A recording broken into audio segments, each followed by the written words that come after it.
네, 여러분들 안녕하세요. 시사타파의 심층분석 오늘도 여러 가지 준비했습니다. 오늘 먼저 내일 윤석열이가 그 최종 변론이죠. 헌재에서 무제한으로 해라. 이거는 진짜 여러분들 어떤 느낌이에요? 윤석열 마지막 이제 10차까지 변론기를 마치고 윤석열에게 혼자 너 하고 싶은 대로 혼자 떠들어 봐라. 저는 저런 느낌이에요. 사약을 내리고 마시기 직전에 너 하고 싶은 얘기 있으면 마지막으로 다 해봐. 옛날에 왕이 사약을 내리고 너 이거 마시기 전에 사약을 내리고 너 마시기 전에 마지막으로 할 얘기 있으면 너 얘기해봐. 다 들어줄게. 저는 그런 느낌이에요. 그렇죠? 왜 이게 여러분들 내일 윤석열의 최종 이 변론이 주목을 받냐면요. 박근혜는 최종 변론을 안 했어요. 박근혜는 최종 변론을 포기했었거든요. 그러면 헌정사상 지금 그 최근에 있었던 국힘당 이쪽에서 최종 변론을 윤석열이가 처음 하는 거예요. 그래서 주목이 되는데 아마 제가 지금 여기저기 알아보니까 한 40분 정도 지금 준비를 하고 있다라고 합니다. 근데 안 봐도 여러분들 뻔한 내용이에요. 어떤 내용이냐면 뭐 국민들에게 놀라게 해서 뭐 죄송합니다는 잠깐 나올 테고 나머지는 국회가 탄핵을 하고 예산을 깎고 그 얘기 부정선거 그 얘기 뻔합니다. 그렇죠? 대국민 호소전 요거가 뻔해요. 최후 변론. 근데 내일 최후 변론에 우리 여러분들이나 나는 별로 그렇게 큰 관심이 없어요. 얘가 어떤 스타일 사과를 하고 죽을 죄를 지었습니다. 이거 얘기 안 하니까 뻔하잖아요. 근데 여러분들이나 나나 지금 예의주시하는 건 뭐냐? 여러분들보다 나랑 예의주시하는 게 딴 게 없어요. 우리는 별로 주목을 안 하는데 국힘당 의원들이 지금 사고 칠까봐 최후 변론에서 오히려 긴장을 한대요. 탄핵소추위원장인 정청래 위원장이 내일 한 15분 정도 윤석열은 왜 탄핵돼야 되나라고 한 15분 정도 얘기할 예정이고요. 정청래 위원장은 15분에서 한 20분 정도 얘기를 하고 나머지 한 40분 정도 윤석열이가 원래 혼자 떠드는 거 좋아한다 그러잖아요. 그래서 아마 또 헛소리 하는데 지금 국힘당이 사실상 윤석열이 계엄 이후에 많은 사람들은 선긋기 할 것이다, 결별할 것이다 이렇게 생각을 했는데 결별 대신 엄호를 선택했잖아요. 그러다 보니까 윤석열 탄핵 마지막 최후 변론에 어떤 얘기를 할까? 또 뭐 다시 나를 구하기 위해서 애국동지들 뭉쳐달라 이런 또 폭력적인 윤석열 한마디에 서부지법이 사실 난장판이 됐잖아요. 폭도들에 의해서 또 사고 칠까봐 오히려 저쪽에서 궁금해한다. 더 전전 근거하고 있다라고 지금 얘기가 나와 있고 그럼 내일 마지막으로 윤석열 최후 변론이 끝나면 저는 뭐 3월 11일 그 안쪽에 11일 안쪽에는 무조건 난다고 생각해요. 그러면 대선이 5월 달이 될 것이냐? 대선이 그렇게 만약에 하면 한 5월 7일이 되거든요. 만약에 되면 5월 7일 정도인데 이따 연휴예요. 4월 31일 날이 대선이 열릴 수도 있고 수요일 날 이거는 박범계 의원이 그랬다. 이거는 여러분들 중간에 보궐선거야잖아. 보궐대선이잖아. 보궐대선이라서 수요일이 아니래도 상관이 없다라고 하더라고. 이게 웬만하면 대선은 수요일인데 이게 보궐대선이라서 이게 4월 30일이 안 될 수도 있다라고 얘기를 하더라고. 그래서 하여튼 5월 7일 안쪽으로 5월 7일은 연휴라서 절대 이거를 선거날로 잡지 않아요. 뭐 하여튼 여러분들이 그렇게 보시면 될 것 같고 그러면 윤석열이가 이제 10채까지 나와서 개소리를 했죠. 개소리를 해갖고 이제 헌재에서 그러면 5가지 정도의 중점 사안을 보고 있더라고요. 뭐냐면 첫째, 비상계엄 선포의 유연성. 잘 보세요. 이제 헌재에서 제가 뭐라 그랬어요? 헌재는 법률심. 어떤 법률을 위반했냐만 보는 거예요. 사법적으로 형사재판에 올라간 거는 어떤 범죄가 있냐라는 보는 거예요. 여러분들. 지금 윤석열은 탄핵이 되면 나머지 이제 재판, 즉 사법부의 판단에 따라서 형량이 정해지는 것이고, 헌재는 대통령으로서 그 직무를 계속 유지하는 게 올바르냐 안 올바르냐, 대통령은 헌법 수호의 책임이 있는데 어떤 헌법을 위반했냐 그것만 보는 거예요, 여러분들. 그래서 제가 첫 번째 보면 헌재가 지금 10차까지 변론을 질의를 하고, 헌재 재판관들도 보면 계엄 선포의 위헌성, 이거는 여러분들이 봐도 우리가 굳이 이거는 논쟁의 여지가 없죠. 계엄 선포 국회에 통보도 안 했고 어떤 그 국무회의를 제대로 거치지도 않았고, 그건 한덕수 국무총리가 직접 얘기를 했고, 계엄 선포 자체가 국회에 통보도 안 하고 국무회의도 제대로 열지 않고, 이 자체가 위헌성이라는 거예요. 그쵸? 여러분들이 봐도 이거는 계엄 선포는 정당성이 없다. 한덕수 국무총리가 이거는 국무회의도 아니었다라고 분명히 헌재에서 얘기했기 때문에 이거는 첫째 이제 해당이 되죠. 두 번째, 포고령 1호 발표. 국회의원들의 활동은 전면 금지하는 내용을 담고 있는 계엄 포고령. 여러분들, 계엄령이 발동을 하더라도 국회의원들의 활동을 막아서는 안 되죠. 그렇기 때문에 당연히 국회에게 계엄 해제권을 줬잖아요. 계엄령을 선포한다 그래갖고 국회의원들의 활동을 못하게 하면 헌법 위배잖아요. 아니, 계엄령 선포한 다음에 계엄 해제권은 국회에 있는데 국회의원들에게 활동을 전면 금지시키는 내용을 담고 있다라는 이것도 위법이기 때문에 이것도 잘못됐다. 그래서 포고령 1호도 여러분들이 보셔도 이거는 시대에 맞지 않는 포고령이라고 하면서 많은 그 비판을 했었잖아요. 그 다음에 여기서 이제 중요한 게 최상목에게 준 비상입법기구 문건, 예비부 확보, 예산 편성, 이건 국회를 해산하려고 그랬다라는 명백한 증거가 있기 때문에 이것도 별로 뭐 논쟁거리가 없을 것 같고. 세 번째, 군과 경찰을 동원해서 국회를 봉쇄하려고 했냐, 이거는 뉴스에 다 나왔잖아. 그쵸? 이거는 전 국민이 라이브로 봤잖아. 707 특임단이 유리창을 깨고 들어가고 지금 단전을 하고 다 눈에 나왔기 때문에 이거 자체가 또 세 번째, 이것도 논쟁거리가 없고. 네 번째, 총 5가지인데 네 번째, 군을 동원해서 선관위 압수수색을 했냐, 이것도 다 TV로 봤잖아.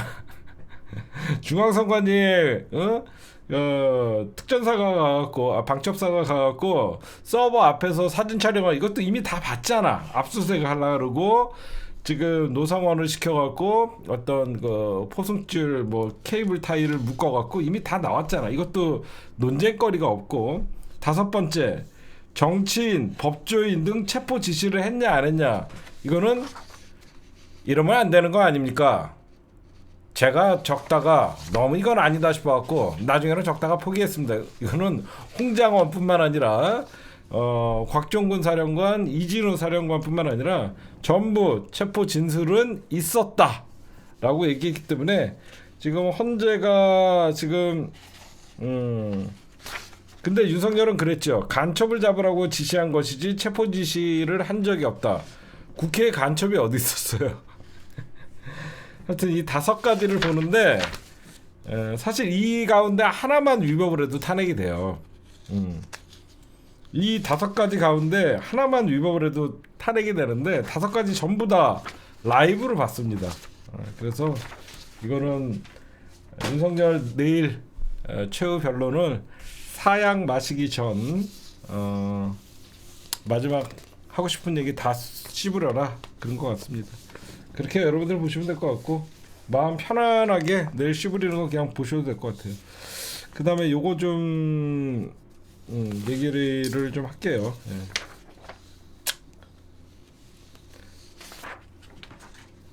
지금 이광우, 김성훈 지금 내부 증언에 따르면 아예 대놓고 증거인멸하고 있대잖아요. 그렇죠? 근데 검찰이 벌써 세 번째 구속영장을 반려를 했습니다. 그래서 지금 어떻게 했냐면 지금 알아보니까 처음에 우리가 경찰이 자꾸 구속영장 증거를 검찰에서 반려를 하니까 이거는 공수처가 영장 청구권이 있기 때문에 공수처에게 사건을 넘기면 되지 않겠냐라고 했잖아요, 우리가. 그랬는데 공수처와 경찰이 협의를 해서요. 영장 심의 신청을 하기로 했다고 합니다. 이게 영장 심의 신청이 뭔가 봤더니요. 그러니까 한마디로 자꾸 검찰이 판사까지 즉 법원까지 올라가지 못하도록 영장을 자꾸 기각을 할 때 쓰는 겁니다. 영장 심의 제도.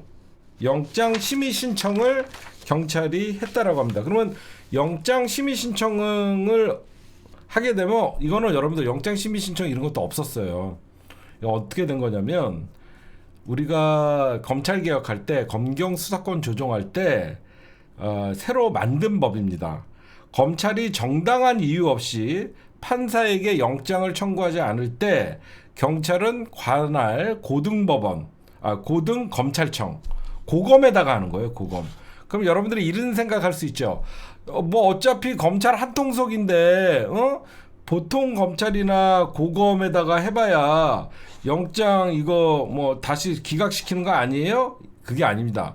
고검에다가 영장 심의 제도, 그러니까 영장 심의 신청을 하게 되면요, 고검은 영장 심의 제도에 따라서 영장 심의 위원회를 열어요. 영장 심의 위원회. 근데 이게 뭐냐면 왜 경찰이 이걸 했냐면 이 영장 심의 위원회가 민간인들이야. 해볼만 하죠. 그렇죠? 영장 심의 위원회는 민간인으로 구성되어 있기 때문에 이 영장 심의 위원회에서 야, 김성훈이도 이거 당연히 잡아야 되는 거 아니냐라고 하면 이게 통과가 될 가능성이 많아요. 그래서 여러분들이 생각할 때 야, 같은 고검이나 대검이나 서부지검이나 다 똑같을 텐데 무슨 소리냐라고 할 텐데 그게 아니다. 영장 심의 신청을 하면 고검에다가 하는 것이고 고검은 영장 심의 심의위원회를 열면 심의를 하게 되면 그건 민간인으로 구성되어 있기 때문에 가능하다라고 여러분들이 보시면 될 것 같고, 그 다음에 지금 사실상 지금 국회에서 어떤 법안이 여러분들 발의가 됐냐면 이 경호처를 없애는 거 법안이 발의가 됐습니다. 이게 무슨 말이냐면 경호처 폐지를 골자로 대통령 경호법 개정안을 발의했습니다. 그럼 어떻게 되냐면 외국같이 이 대통령 경호에 이제는 경찰이 맡는 거예요. 대통령 경호를 이제 경찰이 맡는 건데 이게 어떻게 되냐? 그러면 여러분들 생각해 보세요. 대통령 경호를 경호처가 아닌 경찰이 맡으면 어떻게 됩니까? 생각 한번 해봐요.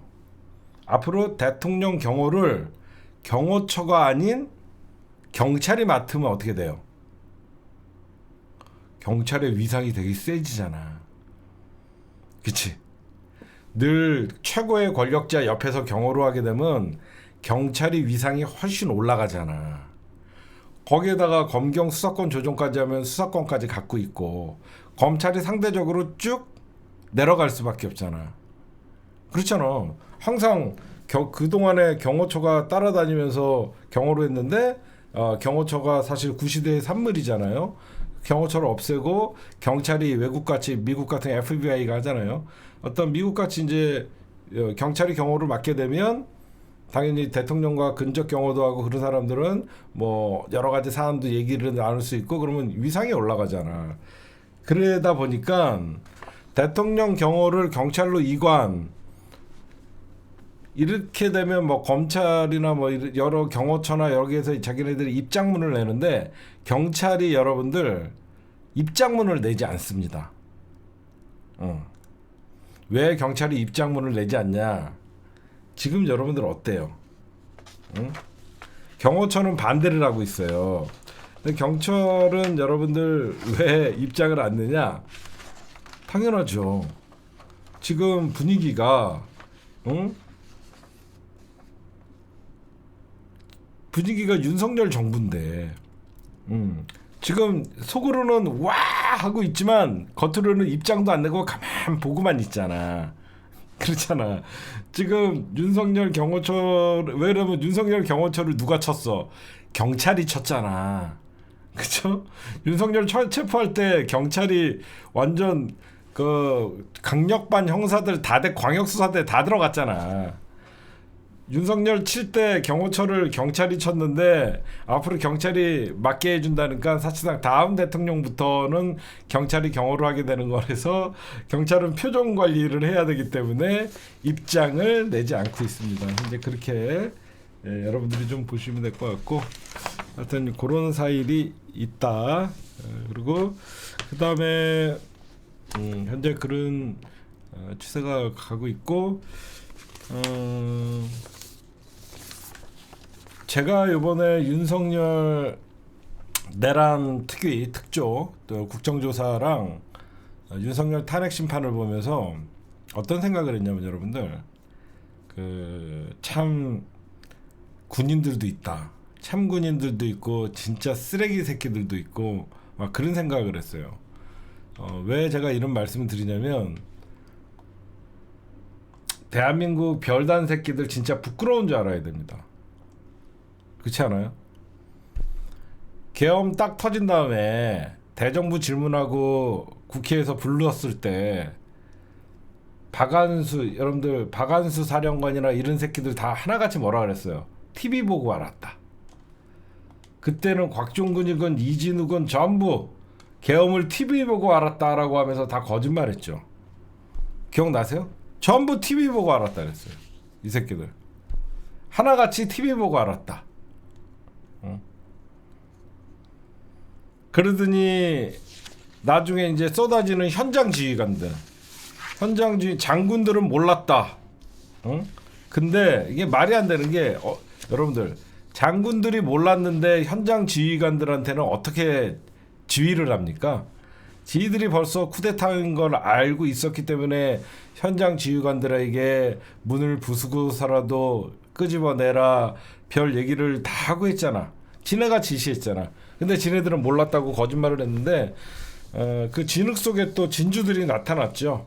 그 이상원 먼저 여러분들이 보시면 이분 이상원 제1공수특전 여단장 이분은 또 옆에 있는 분은 누구냐면 안호영 1공수특전여단 작전참모 이 세 번째 분은 특전사령부 방첩부대장 김영권 대령 그 다음에 이분은 여러분들 알다시피 수방사 제1경비당 조성현 대령 이분은 또 합동참모본부 계엄과장 이분들이 오히려 제대로 증언을 해주고 본인들이 명예를 걸고 얘기를 했었어요. 그럼 먼저 이상원 제1공수특전여단장이 뭐라 그랬냐? 대통령님 지시란 단어가 기억난다. 정확히 얘기를 했습니다. 이 사람은 대통령님 지시가 있었다라고 그대로 얘기했고 그 옆에 있던 안호영 뿐만 아니라 이 김영권 대령 안호영 제1공수특전여단 이분 있죠. 작전참모는 당시 상황에 대해 대통령님 지시라는 단어가 기억난다. 똑같은 얘기를 했고 이 세 번째 김영권 대령 이 사람은 특전사령부 방첩부대 김영권 대령도 곽 사령관이 많은 전화를 받는 중에 긴장하면서 전화 받는 전화가 있어 누구 전화길래 저렇게 의구심이 들어봤더니 코드 1 이라면 알게 됐고 대통령이 지시하는 거를 들었다. 이 사람도 얘기했고 그다음에 이 이상원 제1경비단장 조성현 대령도 이진우 수방사령관으로부터 봉청 내부로 들어가 의원들을 외부로 끌어내라는 지시를 받았다. 의원들이라고 분명히 들었다라고 얘기를 했고 이분 여러분들 알다시피 서명이 들어간 계엄포고령 1호도 보지 못했다. 하나도 보지 못했다라고 하면서 오히려 똥별들은 하나같이 못 봤다라고 했지만 현장 지휘관들의 결정적 증언들에 의해서 저것들 혼나야 되고, 그 다음에 제일 추악한 놈이 누굽니까, 여러분들? 제일 추악한 놈이 누구예요? 707 단장 김현태. 707 단장 김현태. 잠깐 뭐 왜 그래?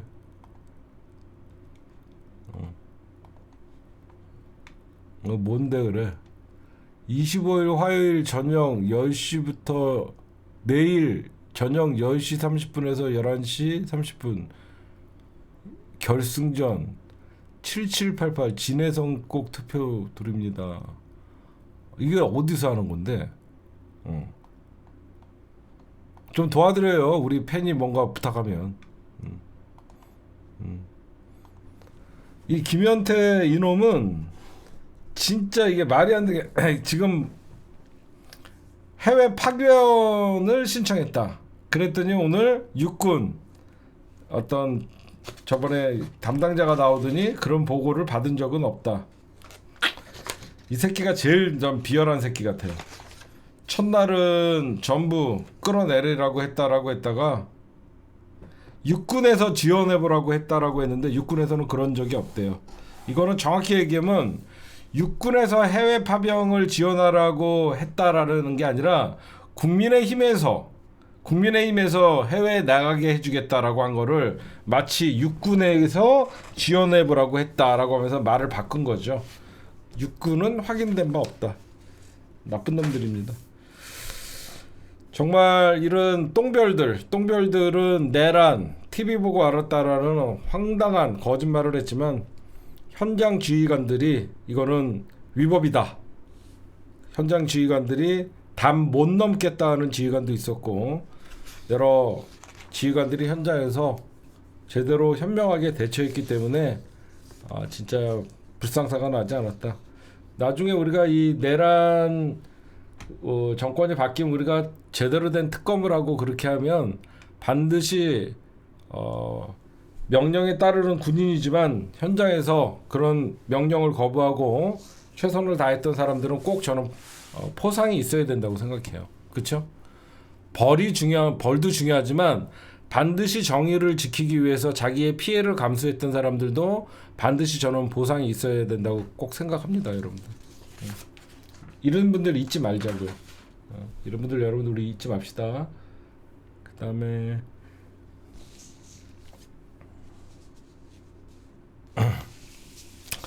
요거까지만 또 하고 이제 2부로 넘어갈게요.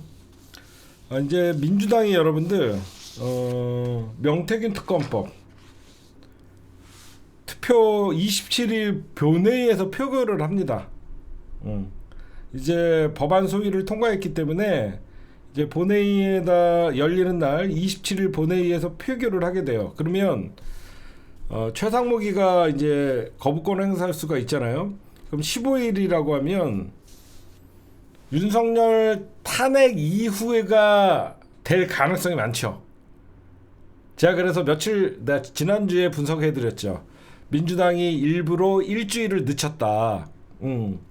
민주당이 법안 소위 통과를 일주일을 늦춘 이유가 27일 정도 본회의에 통과되면 15일 안에 다시 거부권을 행사할지 말지 정해야 되는데 만약에 윤석열이가 3월 11일이나 그 전에 탄핵이 될 경우에는 조기 대선이라서 최상무기가 굳이 이거를 여러분들 거부권 행사를 할 필요가 없기 때문에 여러분들이 요거는 그렇게 보셔야 된다. 전략적이다 보시면 될 것 같고 민주당이 다시 김건희 특검에 불을 붙이고 있습니다. 똑같은 방법이에요.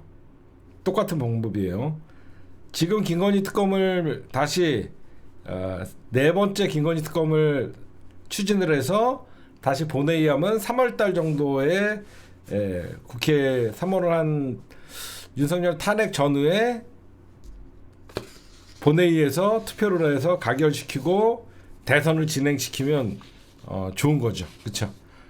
명태균 특검, 김건희 특검이 걸려있는 상태에서 대선을 치르게 되면 상대의 목줄을 주고 있는 거예요.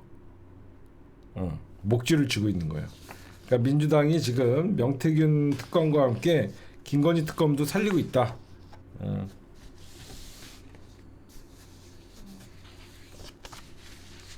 그다음에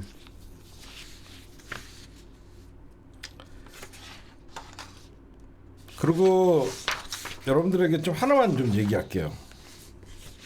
지금 돌이켜서 생각해 보니까 제가 이번 내란의 수괴, 즉 우두머리는 제가 김건희라고 저는 계속 얘기하고 있잖아요. 왜 그러냐면 제가 이상한 게 여러분들 내란이 실패한 다음에 국회에 끌려 나와서 이상민이가 이런 얘기를 하잖아. 대통령이 나에게 그런 얘기를 했다. 이번 계엄은 참모들도 모르고 심지어 내 아내도 모른다라는 말을 했다라고 얘기를 하죠. 저는 그거에 주목을 했어요. 저는 그 말이 너무 이상했어요. 여러분들 이게 무슨 말이냐면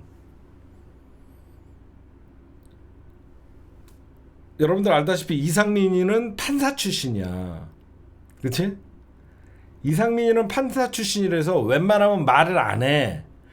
요번에 국정조사나 여러 가지 이상민이가 탄핵 심판이나 나왔을 때 거의 대답을 안 해. 근데 유독 이상민이가 유독 나와서 얘기한 게 김건희도 몰랐다라는 말을 대통령으로부터 들었다.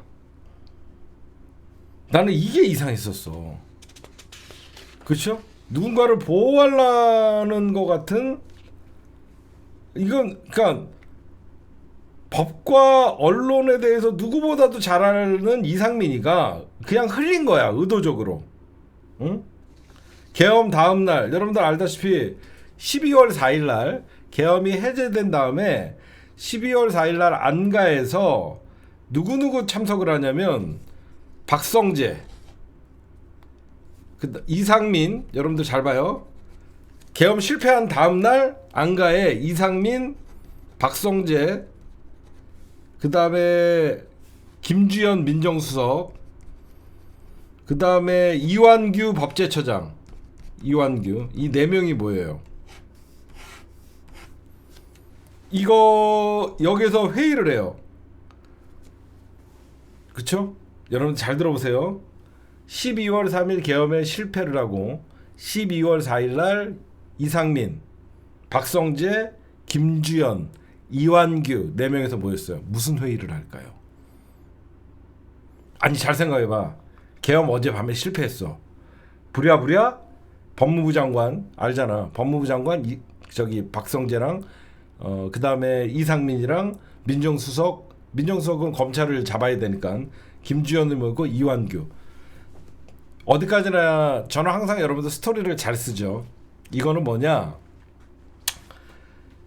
분명히 이제 이거에 대해서 계엄 실패했기 때문에 수사가 들어올 것이고 국회에서 난리가 날 것이다. 어떻게 대응할 것이냐? 아니 2차 계엄은 물 건너갔고 이미 이 계엄 수사가 들어올 것이다. 어떻게 이거를 대응할 것이냐. 그때 김건희 빼자가 나온 것 같아요. 그쵸? 왜 그러냐? 이때 이 12월 4일 김주현도 빨리 구속시켜야 돼요. 이완규, 김주현 다 제가 왜 이런 말씀 드리냐면 계엄 실패하고 12월 4일 날 이 회의가 있은 다음에 12월 8일 날 김용현이가 지발로 검찰을 기어 들어가요. 그치? 이거 김주현이가 작품이지. 김주현이가 대검에다가 전화해갖고 야 네가 비화폰으로 김용현이 네가 수사해. 그리고 분명히 이제 김건희를 물고 늘어질 텐데 어떤 식으로 할 거냐 대책을 세웠는데 그 와중에 이상민이가 슬쩍 흘리는 듯이 저랑 대통령이랑 만났을 때 이번 계엄은 참모들도 모르고 심지어 아내도 모른다라는 얘기를 국무회의에서 했습니다. 이 말 같지도 않은 걸 그냥 흘리잖아. 그래서 저는 김용현이가 12월 8일 새벽 1시 30분에 검찰에 셀프 출석을 하도록 한 건 김주현이잖아. 그쵸? 그래서 이거는 이때 김건희 빼는 걸로 저는 정해진 것 같아요. 특히 김건희는 비화폰도 썼고 경호처 서버에 대한 강제 수사가 필요하지만 이는 김건희와 가까운 김 차장 보세요.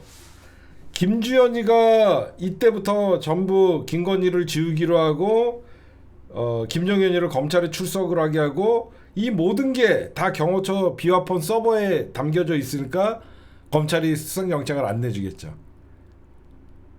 충분히 의심할 만하잖아. 김주현이 민정수석이 검찰을 관할하라 하는데 김주현이의 말에 의해서 대검 차장이 김용현이한테 전화해서 출석하라 날짜를 셀프로 잡고 검찰이 나중에 사후 처리를 한 거죠. 사전에도 어떤 방첩대나 이런 때 검찰이 역할을 했지만 특히 사후에도 검찰의 역할이 컸기 때문에 지금 구속영장을 계속 매번 기각을 하고 있다라고 저는 생각을 해요. 그래서 김건희가 내란 수괴가 맞다. 응? 지금 다들 지금 박성재 얘네들 김주현 이런 애들만 봐도 여러분들 이게 말이 안 되거든요. 그리고 오늘 74일 만에 박성재 법무부 장관 탄핵 심판이 열렸는데 얘가 이딴 새끼가 법무부 장관을 했다라는 게 정말 뭐라고 하는 줄 아십니까? 법무부 장관은 적어도 법을 수호해야 되잖아. 응? 국회가 소추권을 남발해서 계엄의 원인이 됐다. 국회의 소추권은요 법적 절차예요. 법무부 장관이 이딴 소리를 한다는 자체가 저는 너무 어이가 없었어요. 안 그래요, 여러분들? 국회가 불법적인 소추를 했나요? 정상적인 국회의 권리를 행사한 거예요. 그걸 소추권 남용이 계엄을 선포하는 원인이 됐다라고 헌재 탄핵 심판장에 와서 떠드는 이런 법무부 장관 새끼가 정말 나는 인간 같지도 않더라고요. 그래서 그러면 여러분들 여기서 제가 한 발짝 좀 더 나아갈게요.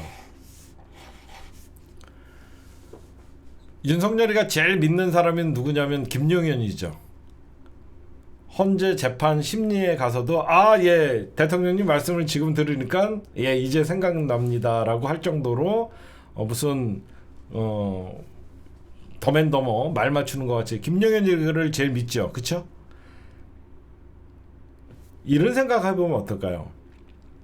김용현이가 12월 8일 날 물론 검찰의 어떤 대검 차장이 먼저 비화폰으로 전화를 했지만 김용현이가 먼저 제 발로 검찰에 기어 들어간 거는 딜을 한 것이다. 내가 경찰에 잡혀가지 않고 검찰에 올게. 김건희는 지우자. 김건희는 건드리지 말자. 협상을 했을 가능성이 많아요. 제가 보면. 그렇죠? 그 다음부터 검찰은 김건희를 수사하지 않아요. 김용현이가 검찰에 제 발로 기어 들어간 다음에 검찰은 김 여사와 관련된 연골 교리는 전부 차단하고 있어요. 그건 뭐냐? 김용현이가 불면 검찰도 날아갈 거를 알잖아. 그쵸? 김용현이가 분명히 국방부 장관이고 계엄사령관을 시켜갖고 검찰도 출동 대비를 시켰었잖아. 그러면 김용현이의 말 한마디에 따라서 검찰도 이번 내란의 주요 임무 종사자가 되거든. 그래서 김용현이가 일부러 검찰이 공소권을 갖고 있기 때문에 검찰에 기어 들어가서 여러 가지 나는 잡아가도 되지만 김 여사나 누구는 건드리지 말아라 협박을 했다라고 생각해요. 저는. 그쵸? 김용현이가 검찰로 기어 들어가는 대신 김 여사나 용산 비화포는 건드리지 말자. 저는 그런 것 같아요. 지금 딱 보니까. 그 이후부터 건드리질 않아요. 이런 의혹들은 커지고 있고 이번에 여러분들 이 김건희랑 조태용이 문자 내용을 지금 여러분들 저희 시사타파 언론사에서 저희가 기사를 하나 올렸는데 이거 한번 보세요. 여러분들 다음과 네이버에 시사타파 뉴스 치면 저희 언론사가 이런 기사를 썼어요. 요것도 조금 이따 얘기할게요.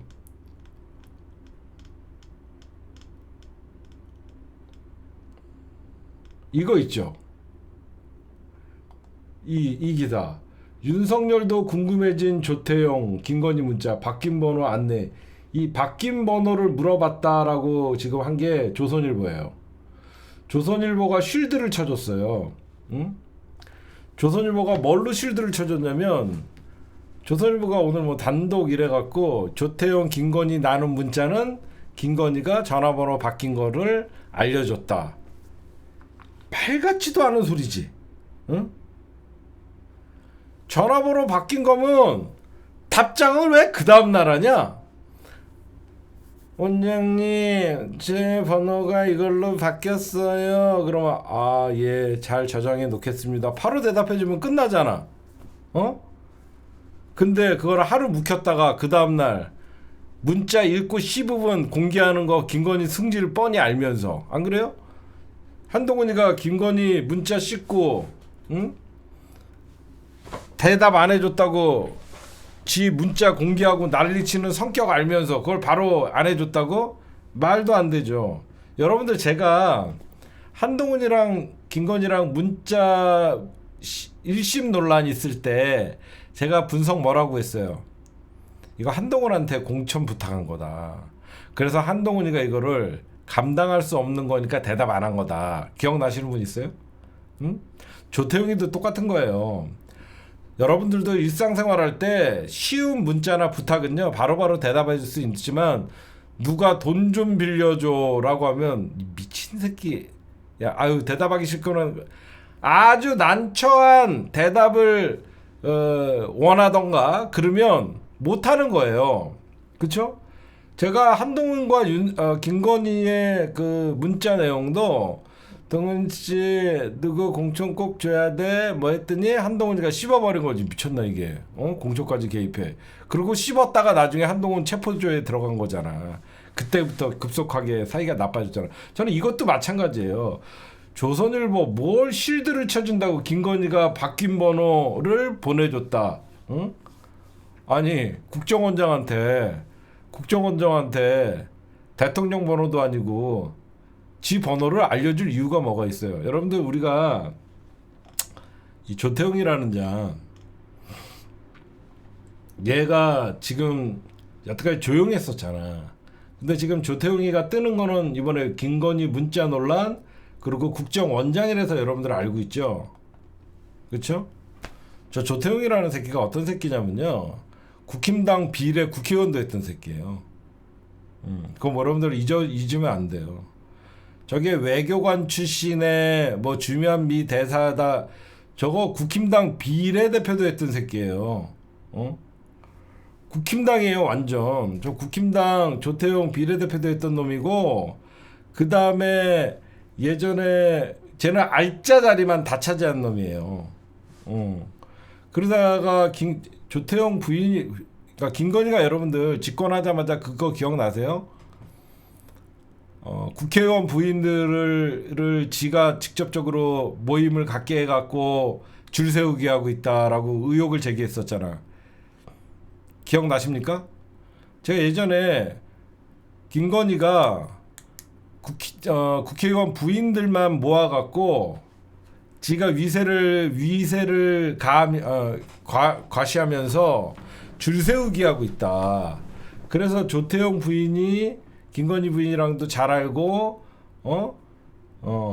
여러분들 그냥 외무 공무원으로 하는데 그거 아니에요. 제 국힘당 비례대표도 받고 그 누구보다도 김건희한테 잘 보여갖고 주미대사도 초고속으로 들어가 알짜배기 자리잖아.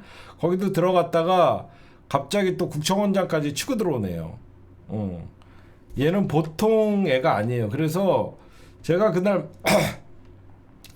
제가 사람들은 지금 얘기 안 하는데 김건희 문자는 100% 체포 명단이 직접 있었을 거다. 그만큼 김건희 라인이에요. 조태용은 김건희 라인이기 때문에 그날 김건희가 조태용에게 보낸 문자 2개는 첫 번째 문제는 체포 명단, 두 번째 문제는 한동훈 추가. 저는 이렇게 의심합니다. 그래서 조태용이는 야 이게 뭐야? 야 이게 말이 돼? 첫 번째는 13명이나 14명의 민주당과 여러 가지 사람들 추가로 한동훈이를 넣은 거. 저는 그렇게 생각하고 왜 그렇게 생각하냐면 홍장원 차장이 그러잖아요. 제가 원장님에게 이런 보고를 했습니다. 근데 원장님이 아무 지시를 하지 않는 겁니다.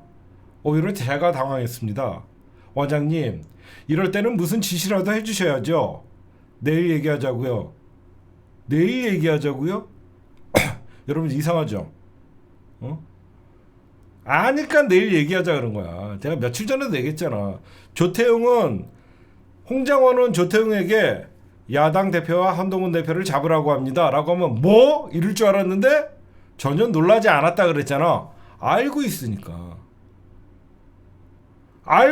놀랄 리가 없지. 그러니까 내일 얘기합시다 그런 거지. 여러분들 일반 사람들이 내가 국정원장인데 갑자기 뜬금없이 대통령이 야당 이재명 대표와 한동훈 대표를 잡으라고 합니다. 라고 하면 무슨 일인데? 큰일 날 일이잖아. 이거 무슨 일인데? 라고 하면서 난리를 쳐야 되는데 내일 얘기합시다. 알고 있는 거잖아. 그쵸? 답장 내용은 모르죠. 특검으로 밝혀야죠. 저는 그래서 사람들이 여러분들이나 조태용을 단순하게 외교 공무원 그러고 있다가 국정원장 이렇게 생각하는데 아니다. 전 철저한 김건희 라인을 타고 초고속 승진을 해서 국정원 자리까지 갔고 대통령의 명보다 김건희의 명을 더 받드는 애였어요. 그렇게 보면 여러분들 딱 이해가 가시죠.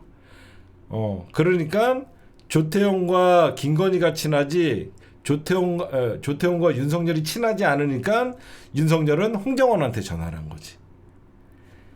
너무 퍼즐이 잘 맞춰지지. 누가 봐도 조태용은 김건희 라인이기 때문에 조태용은 윤석열과 친하지 않아. 그러니까 윤석열이 더 급하니까 조태용이 생각나는 게 아니라 실무자인 홍장원이가 생각나갖고 홍장원이한테 전화한 거지. 이미 김건희 자기 마누라가 조태용을 얼마나 애지중지하는지 아니까 윤석열은 홍장원에게 전화를 한 것이고 이미 김건희는 조태용에게 체포 명단을 내린 거고 그래서 홍장원이는 놀랄 줄 알고 국정원장에게 보고했는데 아무렇지도 않고 내일 얘기합시다 그랬고 원장님 무슨 지시를 주셔야 될 거 아닙니까? 이렇게 얘기했대잖아. 그렇죠? 이거는 이렇게 이해를 하면 딱 풀려요. 윤석열은 왜 다이렉트로 국정원장을 제끼고 홍정원이한테 전화했냐? 이미 오빠 원장은 내가 알아서 할게. 무릎 딱 쳐. 그치? 오빠 원장은 내가 알아서 먼저 통화할게. 아 그러면 당신이 먼저 통화하시겠습니까? 오빠는 홍장원이나 먼저 해. 이거지. 그치? 이미 윤석열에게 왜 김건희랑 홍장원이는 줄이 없잖아. 김건희랑 홍장원이는 줄이 없잖아. 그러니까 김건희는 조태용에게 먼저 얘기를 한 거고 김건희가 전화하기 껄끄러운 홍장원에게 윤석열이가 전화를 한 거지. 이게 핵심이지. 나중에 특검 하게 되면 제 말이 맞을 겁니다. 그쵸? 퍼즐이 딱 맞잖아. 정상적이면 여러분들 내가 대통령이면 원장한테 먼저 전화하지. 근데 이미 원장은 진짜 내란 수괴인 김건희가 국정원장부터 먼저 체포명단이나 이런 것들을 알려주고 실제로 홍장원한테는 대통령이 얘기한 거고. 저는 그렇게 생각을 합니다. 그게 맞을 거예요. 그렇게 해야지 이해가 가죠. 정상적인 지휘 라인이면 홍정원 1차장이 뭐 미국 갔니 안 갔니 이거 다 트릭입니다. 트릭. 그렇죠? 이해가 안 가잖아. 여러분들 아무리 국정원장이 미국 가 있어도 국정원장한테 전화해서 지시하라고 하는 게 정상이죠. 미국이랑 무슨 상관이에요? 그렇지 않아요? 아무리 국정원장이 해외에 있다 그래도 국정원장 빨리 내일 들어오고 지금 중요한 상황이니까 1차장한테 이러한 지시를 해. 이게 맞는 거지. 국정원장이 해외 가 있으니까 없으니까 1차장한테 전화했다? 어차피 전화로 할 거면 원장 전화기는 뭐 미국에서는 전화가 안 되나? 말도 안 되지. 그렇죠? 국정원장 미국에 있다 그래갖고 전화 통화 못 하나? 원장이 바로 차장들한테 전화하는 게 더 먹히는 거지. 그러니까 이건 앞뒤가 안 맞아. 그것도 다 트릭이에요. 뭐 미국에 있는 줄 알았다. 이거 다 트릭이고 잠시 후에 들어오기에 놀랐다. 이거 다 거짓말입니다. 제가 볼 때는 이거는 어설픈 알리바이예요. 미국에 있었다 이런 거 다 어설픈 알리바이고 말이 안 된다.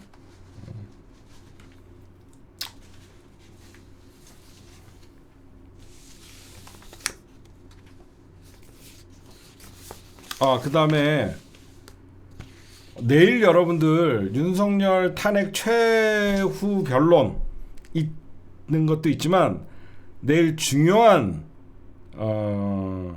내란 특조가 있습니다. 국조특위. 내란 국조특위 비아폰 서버 관리자가 나옵니다. 비아폰 서버 관리자. 저는 걱정되는 게 여러분들 그거 아시죠? 지금 왜 이렇게 내란 국조특위에 특히 경호처 문제에 윤건영 의원이 날아다니는지 제가 이유를 설명해 줬죠. 그쵸? 왜 윤건영 의원이 날아다니는지 설명을 해줬을 겁니다. 문재인 정부 때 경호처에서 일했던 사람들 그대로 있거든요.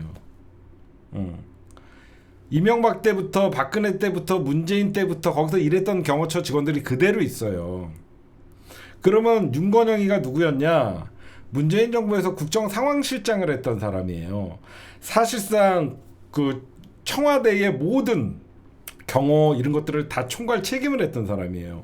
그러다 보니까 윤건영 의원이 거기 경호처에 친한 사람들이나 그쪽에 어떤 그 발령됐던 사람 뭐 그쪽에 사람들 다 있을 거 아닙니까? 그러다 보니까 윤건영 의원한테 경호처 내부의 소리가 다 들어오는 거예요. 특히 그러니까 뭐 어떤 장관들이나 그런 거는 정권이 바뀌면 싹 바뀌잖아요. 경호처는 안 바뀌어요.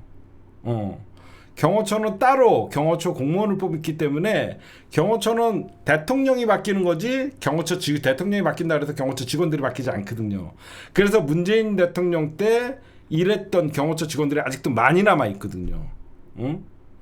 그래서 지금 현재 이 비화폰 서버 관리자 이런 사람들은 예전부터 이 서버를 관리하던 사람들이니까 차마 이 사람이 문재인 정부 때 사람인지 누구인지 제가 보면 판별을 못한 거예요. 그래서 김성훈이가 서버 삭제를 지시했는데 거부를 했잖아. 그래서 거부를 했잖아.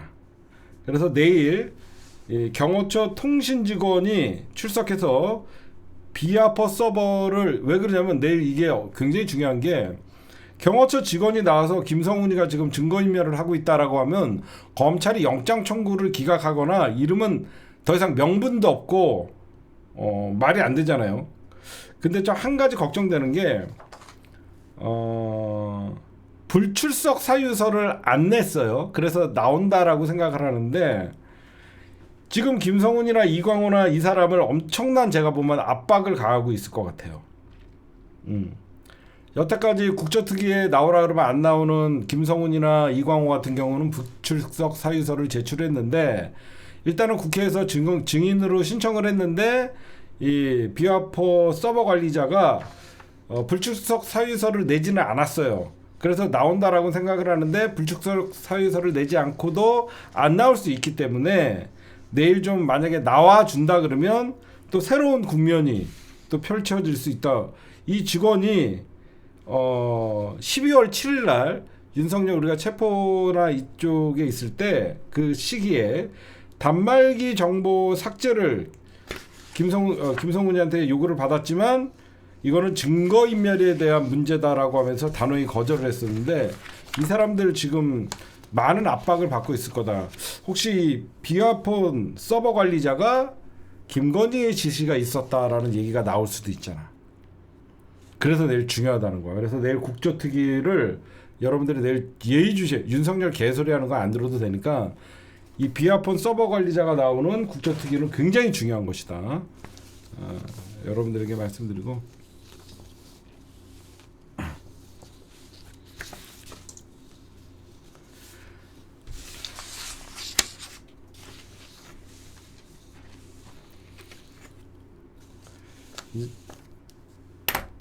네.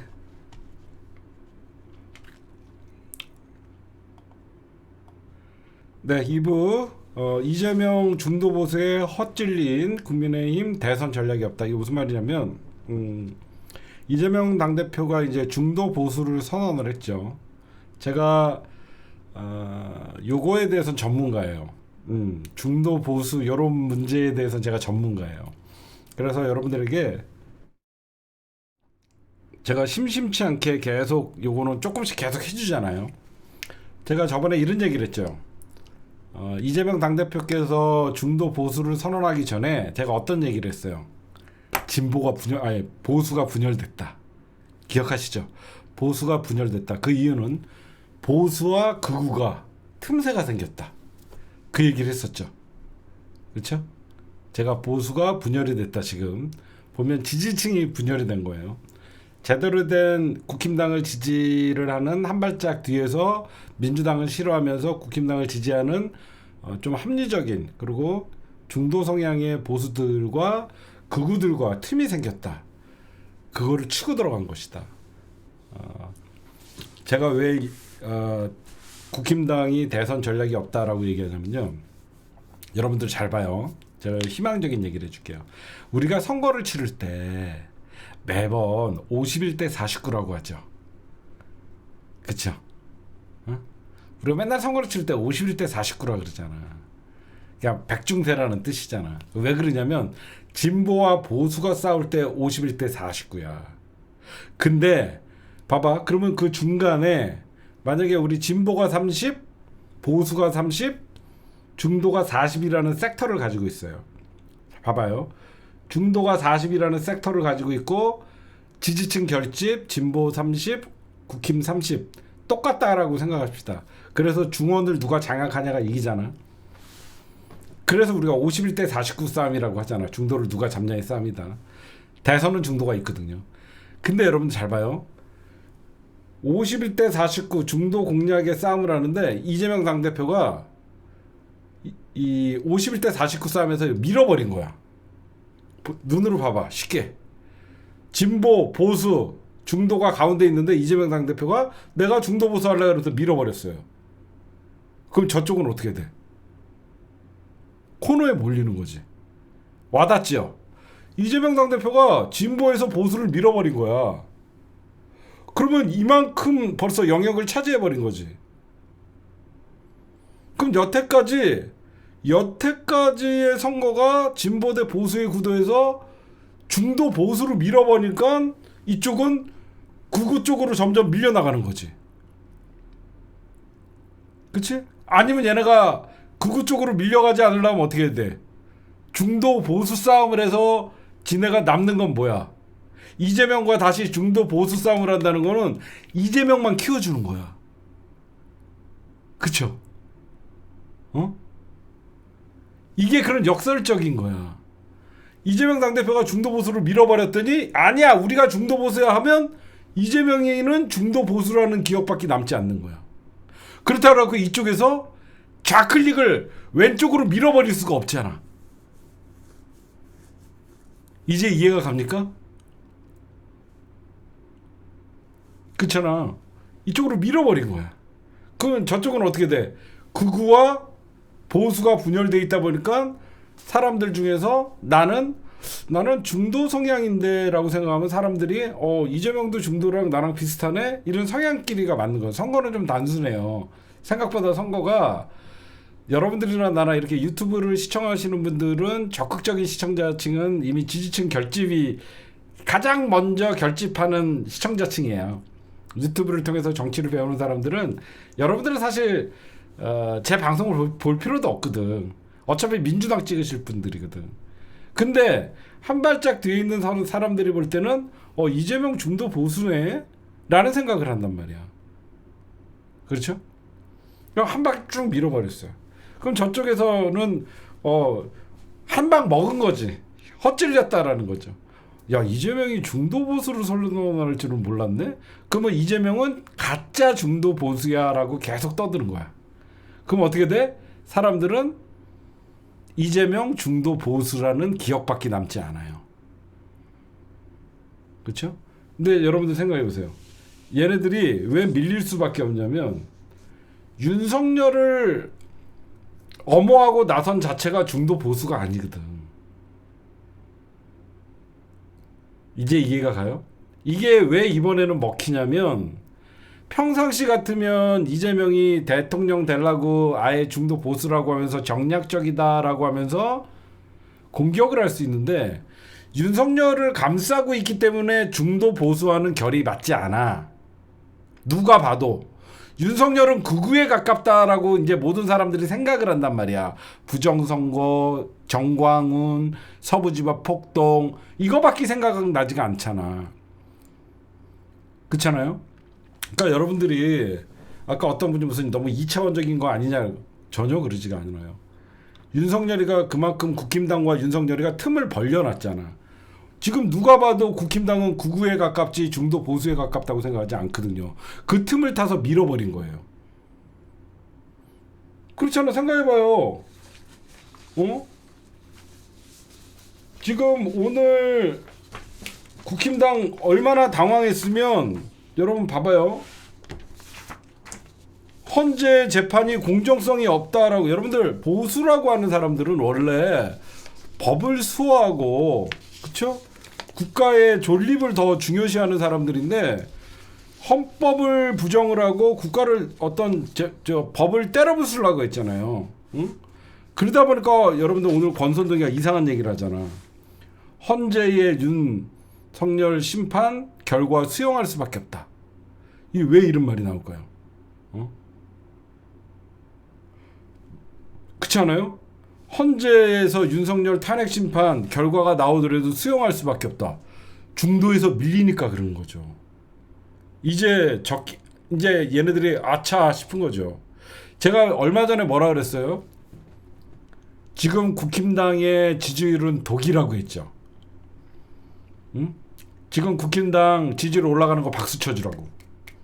저것들이 지지율에 취해갖고 진작에 윤석열과 선을 그어야 되는데 오히려 윤석열을 사수하는 바람에 중도층에서 그래서 이번에 여론조사 해봤더니 중도에서 70%가 이재명을 지지하는 거예요.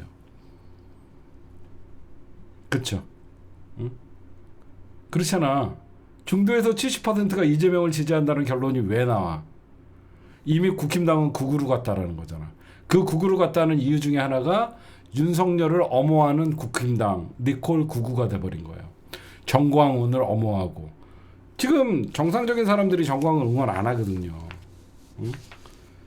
그러다 보니까 깜짝 놀란 겁니다. 얘네들이 며칠 전에 나왔던 갤럽 조사가 탄핵의 역풍을 제대로 맞은 거예요. 며칠 전 국힘당이 탄핵 반대 운동에 정광훈 그 집회에 국힘당 의원들이 단상에 올라가고 김문수가 갑자기 느닷없이 대선 후보 1위에 올라가고 국힘당 지지율이 급락을 하고 탄핵 찬성의 여론이 60%가 넘어가고 깜짝 놀란 거죠. 그러니까 어때요? 여태까지 헌재 재판관들 공격하고 문영배 헌재 재판소장 권한대행 공격하고 그러다가 갑자기 공격을 멈추잖아. 헌재 공격을 멈추고 지금 바로 탄핵 심판 결과 수용할 수밖에 없다라는 대선 준비하는 거야. 근데 늦었지. 저는 이번 제가 여러분들 미국 대선에서 결정적인 순간을 하나 얘기하라 그러면 뭐라 그랬죠? 도란프 총알 날라올 때 성조기 앞에서 딱 이러고 있는 거 저거 끝났다 그랬지. 기억나시는 분 있어요? 미 대선 끝났다 그날. 기억나시죠? 제가 도란프 총알 날라올 때 그 피 흘리면서 사진 한 방에 대선은 끝났다라고 제가 얘기를 했어요. 저는 이번 대선은 어디서 끝났냐? 서부지법 폭동이에요. 저는 서부지법 폭동이 윤석열이 계엄령을 선포해서 국회를 침탈했던 것보다 일반 중도가 볼 때는 법원을 때려 부수는 장면은 더 충격적이었던 거예요. 딴 사람들은 어떻게 생각할지 모르지만 저는 희한하게 제가 딴 건 몰라도 선거판을 잘 읽어요. 인정해 주실 분들은 인정할 거예요. 제가 지난 총선에서도 미안하지만 안규령 공천은 최악의 공천이라고 그랬어요. 아쉽지만 마포의 이지은, 동작의 유삼영, 도봉의 안규령 이 세 명의 공천은 최악이라고 얘기했어요. 진짜로 내가 욕을 먹더라도 그 얘기를 했어요. 다 떨어지잖아요. 왜 그러냐? 저는 평생 서울에 살았어요. 전 평생 서울에 살아서 서울 사람들의 심리를 알아요. 그래서 제가 저 공천은 잘못했다 그랬어요. 구독자가 빠지더라도 서울에 사는 사람들의 자부심이 있거든요. 우리 지역에 어떤 지역이 발전했든 안 발전했든 그걸 떠나서 우리 지역에 누가 국회의원이냐에 대한 어떤 그래도 거물들이 떨어지는 거를 굉장히 선호를 해요. 진짜 제가 여러분들에게 그래서 제가 선거판을 좀 읽을 줄 알거든요. 그래서 제가 희한하게 제가 도봉구 창동은요 진짜 야성이 강한 지역이에요. 도봉구 창동은. 근데 안규령이라는 젊은 어떤 그 인물도 어떤 정치적으로 인물도 잘 모르는 사람을 떨어뜨리면 안 찍어요. 서울은.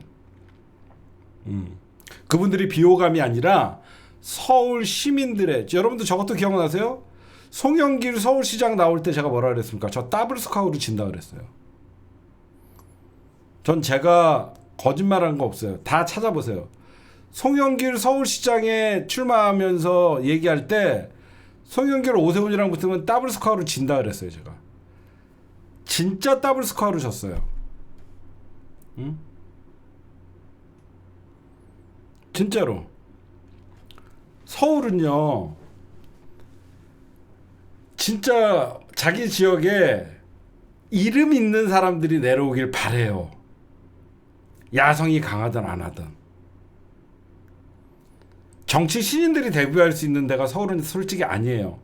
정치 신인들이 데뷔하려면 적어도 누구의 뭐의 누구의 후계자 이런 사람들, 노무현 대통령의 아들, 뭐뭐의 이런 사람들의 어떤 주목을 해요. 자부심을 갖고. 제가 그때 너무 아쉬웠던 게 그 몇 장면이 있었고, 그래서 이번 대선에 저는 가장 하이라이트는 서부지법 폭동이에요. 윤석열 계엄령 선포는 여러분들 솔직하게 얘기할게요. 지금이야 드러나는 것들이 엄청나게 충격적이고 그런 거지만 사실 그날 계엄령이 선포됐는지도 모르는 사람들도 되게 많았어요. 좀 밤에 술을 한잔하고 늦게 들어온 사람들이나 몰랐던 사람들. 계엄령이 선포돼서 끝났대잖아. 아무렇지도 않게 생각하면서 넘긴 사람들이 꽤 많아요. 진짜로. 의외로 계엄령이 빨리 해제가 돼서 아무렇지도 않게 생각하는 사람들이 꽤 많아요. 근데 서부지법 폭동은 초저녁에 벌어졌고 아니다. 새벽에 벌어졌구나. 서부지법 폭동은 너무 법원을 때려붙이는 건 우리가 처음 봤거든요. 그렇죠? 법원 폭동은 처음 봤거든요. 그래서 사람들이 굉장히 충격적이었던 거예요.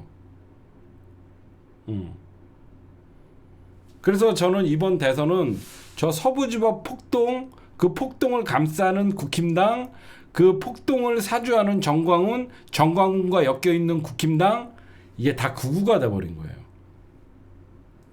이게 다 구구가 돼버린 거예요.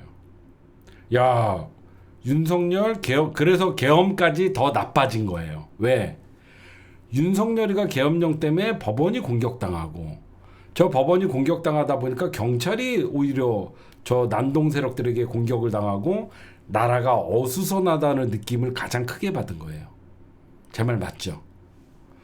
윤석열의 계엄령 후폭풍이 서부지법 폭동을 보면서 사람들이 야, 법원도 때려부시고 이게 뭔가 사회가 어수선해진다는 느낌이 서부지법 폭동이 굉장히 컸던 거예요. 응? 진짜 제가 보면. 그러면서 이 원인이 윤석열이었구나. 다시 이게 올라간 거예요. 서부지법, 그러니까 윤석열 계엄령이 조금 이제 헌재에 맡기자라는 분위기가 좀 흘러가는 와중이었어요. 그렇지 않아요? 윤석열 계엄령은 군인들은 왔다 갔다 했지만 금방 끝났고, 헌재에 탄핵됐고 이제 헌재의 심판을 좀 지켜보자라는 그런 분위기였는데 갑자기 서부지법을 진짜 서버, 전산좀 유리창을 깨고 그런 것들을 보면서 사람들이 다시 경각심을 일으키고 야권은 더 지지층이 결집을 하게 되고 한 발짝 윤석열은 탄핵될 거야 그러면서 국회에서 윤석열 탄핵 이후에 한 발짝 물러나 있던 사람들이 다시 한 발짝 나오면 야 이거 어떻게 될지 모르겠다라는 위기감에 진보가 다시 결집을 하게 되고 보수는 극우화로 치닫게 되고 그런 극우들이 60몇 명이 이제 구속영장이 청구되면서 심각한 범죄구나라는 걸 시민들이 느낀 거죠.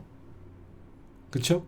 그래서 저는 이번 대선을 하게 되면 이 서부지법 폭동은 정말 저는 가장 중요한 한 장면이었다고 생각해요. 그러다 보니까 윤석열 리콜 99가 돼버렸는데 윤석열을 비호하는 건 국힘당. 여러분들 뭐가 이상하죠? 국힘당이 정광훈이나 그런 애 극우들을 손잡고 있으면서 중도를 끼안겠다? 말이 안 되잖아. 그치? 윤석열 극우를 끼안고 있으면서 중도를 포용하겠다? 안 맞잖아. 그러니까 이재명 당대표가 쑥 들어가니까 중도에서 이쪽이 한쪽으로 확 밀려버리는 거죠. 윤석열 사수해야 된다. 탄핵 반대한다. 정광훈 응원하고 막 그런 새끼들이 중도도 품자라고 하니까 중도가 미쳤다고 너희들에게 품냐? 품기냐? 안기냐? 이게 되는 거예요. 배신 보수라는 사람들이 배신당했다고 생각하는 거죠. 그러다 보니까 지금 국힘당 지도부가 헌재 때리기도 멈추고 지금 헌재 심판에 복종하겠다라는 얘기들이 나오는 겁니다.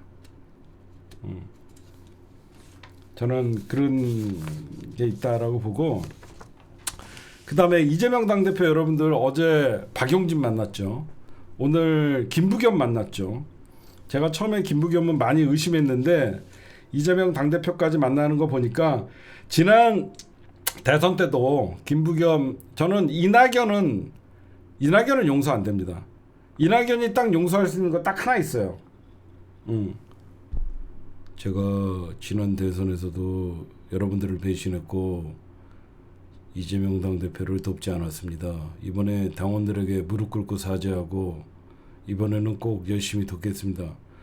이낙연이는 먼저 무릎 꿇고 당원들에게 사과하고 들어오면 받아주면 돼.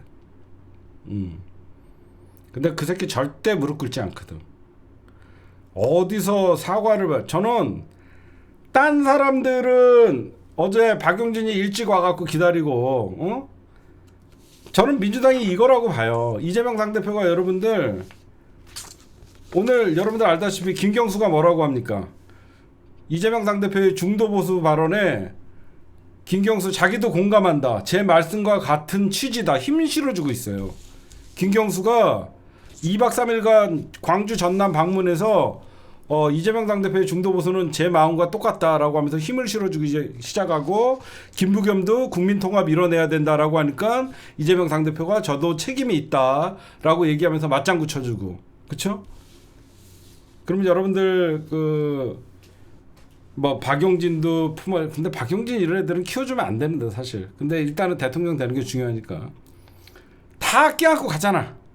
이재명 당대표가 또 SNS에서 그러잖아. 제발 좀 욕하지 말아라. 응? 제발 좀 나를 봐서 공격하지 말아라. 지지자들. 오죽하면 그렇게 얘기하겠습니까? 제가 이런 얘기를 했죠. 김경수나 이런 사람들이 여러분들 되게 수박이고 밉고 그러지만 이낙연 같은 애들과 결이 다르다. 응? 응? 안 그래요? 이낙연은 품으면 안 돼요.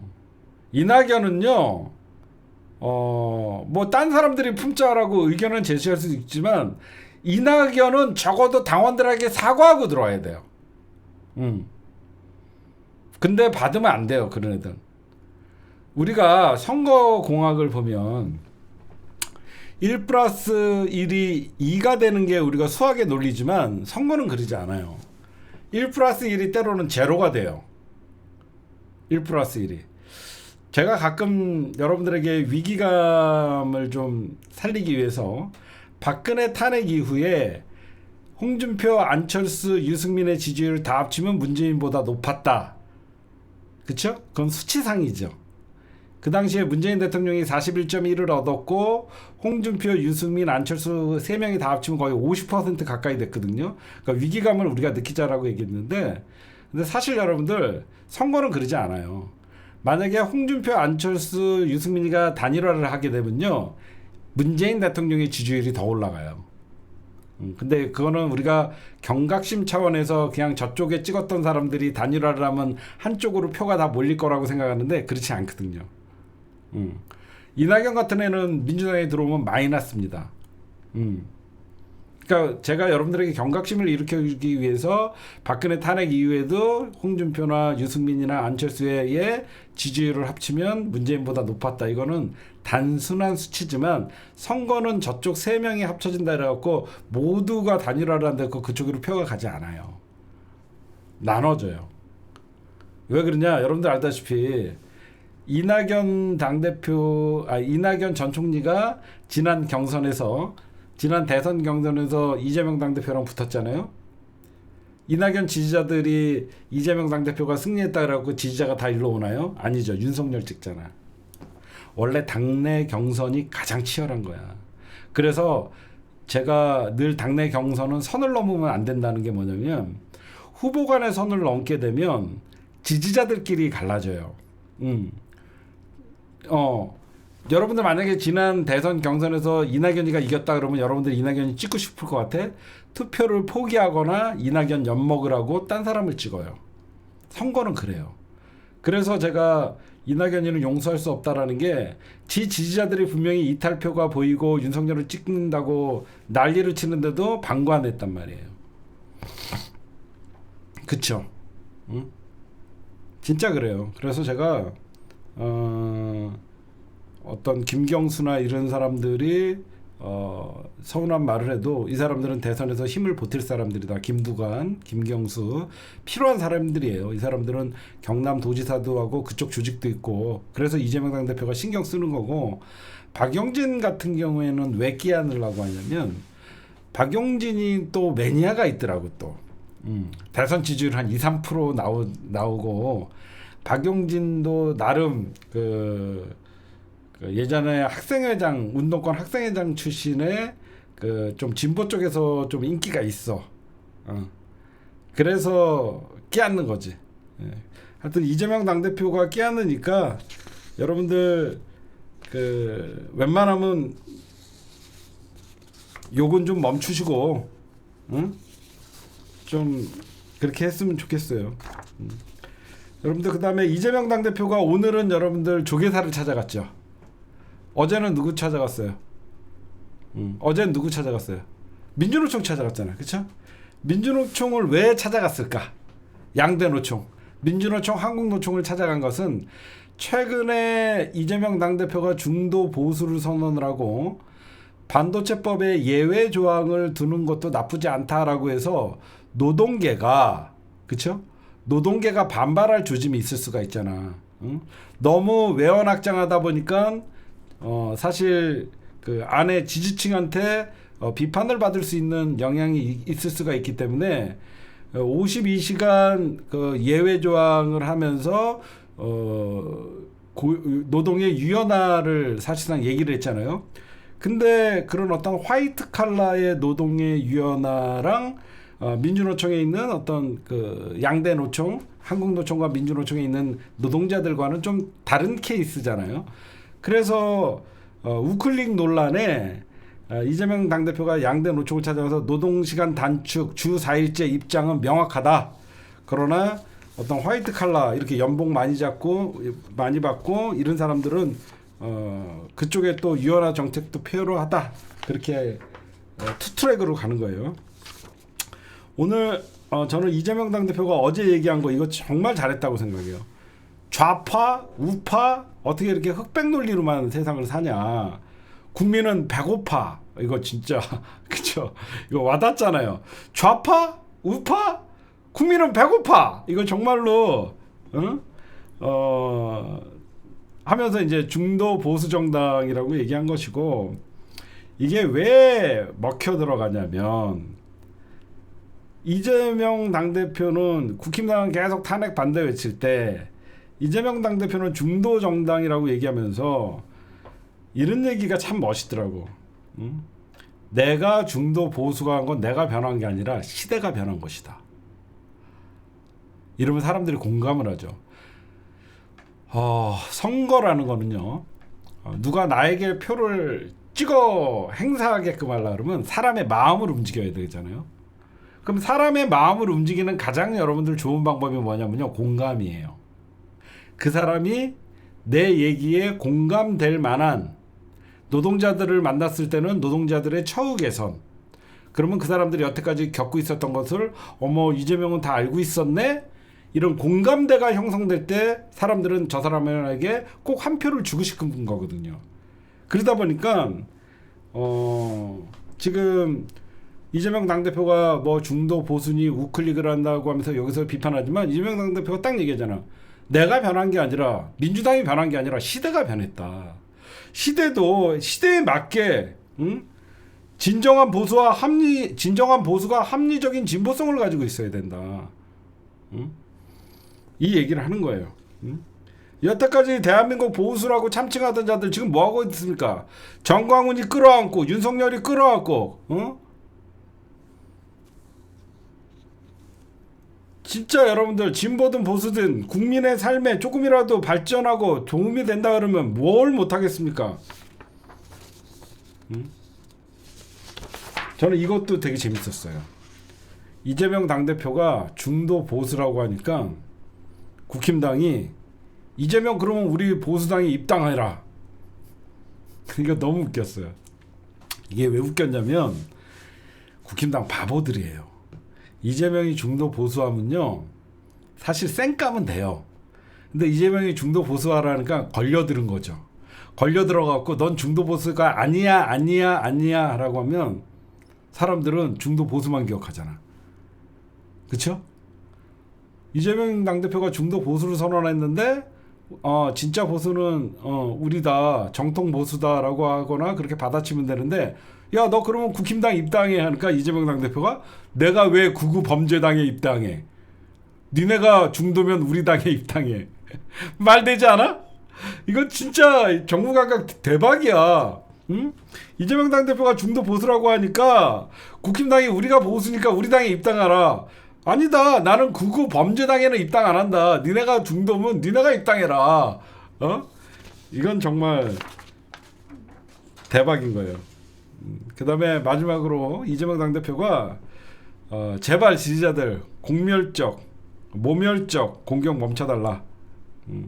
우리끼리 공격하고 비방하면 누가 좋아하겠냐. 그래도 여러분들 제가 용서하지 못하는 놈들 얘기해 줬죠. 이낙연, 전병헌, 조응천, 민주당 안에 당적을 두고 비판하는 애들은 껴안고 갑시다. 웬만하면. 그렇죠? 아직까지 민주당 탈당하지 않고 민주당 안에서 수박짓을 하든 내부 총질을 하든 대선 때는 품고 가고, 저렇게 탈당을 해갖고 밖에서 하는 새끼들은 민주당의 적이에요. 그러니까 여러분들 마음에 안 드시더라도 우리의 목표는 대통령 그리고 이재명 대통령 만들고 정말 정권 교체하는 게 목표면 지금은 이재명 홍보에 나서야 되지 내부 총질한다라고 그들을 여러분들 그 공격은 멈춰달라. 그 다음에 여러분들 제가 하나 말씀을 드릴게요. 이광재 의원님을 제가 제발 대선에 나와달라 그랬어요. 근데 이광재 의원님은 막지원 의원님 얘기하는 거 보니까 이광재도 대선에 마음이 있더라. 사실 나갈 마음 하나도 없거든요. 근데 제발 나와달라 그랬어요, 제가. 나올 사람이 없어. 왜냐면 친노의 어떤 그 안희정 날아가는 바람에 이광재밖에 안 남았잖아. 아니 욕받이를 하더라도 좀 나와줘야 되잖아. 응? 그래서 생각은 해보겠는데 내가 보여줄까? 저는 욕심도 없어요. 지금 제가 나가서 망신밖에 더 당해요. 이렇게 왔는데 제발 좀 나가달라고. 응? 원래 이광재 욕받이지 않냐. 응? 아니 내가 어차피 이광재 욕받이니까 좀 나와서 좀 경선에 안 나올까봐 나는 지금 지금 걱정이거든. 응? 아 진짜로 김두관도 좀 근데 안 나올라 그래요 지금 다 여러분들. 진짜 이거 심각한 문제야. 오히려 대선에 안 나오려고 한다니까. 응? 그래서 어느 정도 후보 한 몇 명, 5명은 좀 돼야지. 응? 그래서 제가 좀 나와달라. 응? 근데 안 나간다. 근데 그래도 이번에 정권 교체 중요하지 않냐. 내가 나가서 무슨 도움이 되니. 그냥 욕 좀 먹어라. 응? 좀 욕 좀 먹고 나중에 그 선대본부에 합류해갖고 좀 같이 손들고 해라. 좀 부탁입니다. 했는데 모르겠어요. 좀 많이 나왔으면 좋겠어, 여러분들. 여러분들이 봐도 이재명 당대표를 누가 이겨요? 아무도 못 이겨요. 다 알아요, 지금. 민주당 의원님들 다 알아서 안 나올라 그래요. 그게 더, 응? 저는 그게 더, 아니, 당연히 손 들어주지. 내가 나가면 걱정이죠. 표가 갈릴까봐. 덜썩 내가 되면 어떡해. 내가 나갔다가 덜썩 내가 되면 어떡해. 겁나서 못 나가지. 아니 내가 나갔더니 어차피 이재명 당대표는 표가 많이 나올 줄 알고 사람들이 다 나를 찍어. 내가 대선 후보야. 그럼 나는 어떻게 할 것 같아? 드디어 나에게 기회가 왔어. 저는 민주당의 대선 후보 자리를 이재명 대표에게 양보합니다. 구독자 막 1000만 찍을 거야 그러면. 그치? 실수로 대선 후보가 됐는데 저는 자격이 안 됩니다. 대선 후보 자리를 이재명 당대표에게 양보하겠습니다. 걱정도 팔자. 그렇죠. 나 나가면 개판되죠 대선. 박용진 뭐 이런 애들 뒤지죠. 여러분들 이재명 당대표가 박용진 만난 이유, 김부겸 만난 이유, 김경수 만난 이유 뭔지 알아요? 대선 나와달라는 거예요. 솔직하게 얘기할게요. 무슨 말씀인지 아시겠죠? 박용진, 김경수, 김부겸 만난 이유가 민주당 경선에 나와달라는 거예요. 그런 큰 뜻을 몰라요? 이제 하죠. 그냥 마음 달래는 게 아니라 제발 대선 좀 나와달라는 거예요. 경선에. 지금 만난 사람들 누구야? 다 대선 후보 아니야? 민주당에 김경수, 김부겸, 박용진. 지난 대선도 나오고 이번에도 나와달라는 거야. 아마 이재명 당대표 빼고 셋이 합쳐서 10%도 안 될걸? 경선에 무슨 돈이 들어. 몇천만 원 들지도 않는데. 응? 그렇잖아요 여러분들. 응? 제발 나와달라는 거예요. 막말로 박용진 삐져있죠. 김부겸 삐져있죠. 김경수 삐져있죠. 최악의 상황이 대선 후보 아무도 안 나오는 거야. 그러고 있다가 친명 후보 한 명 나오는 거야. 그게 무슨 대선 후보야. 응? 경선은 그래도 어느 정도 해야 되는데 아무도 안 나올 수 있는 게 최악의 상황이기 때문에 나와달라고 한 거지.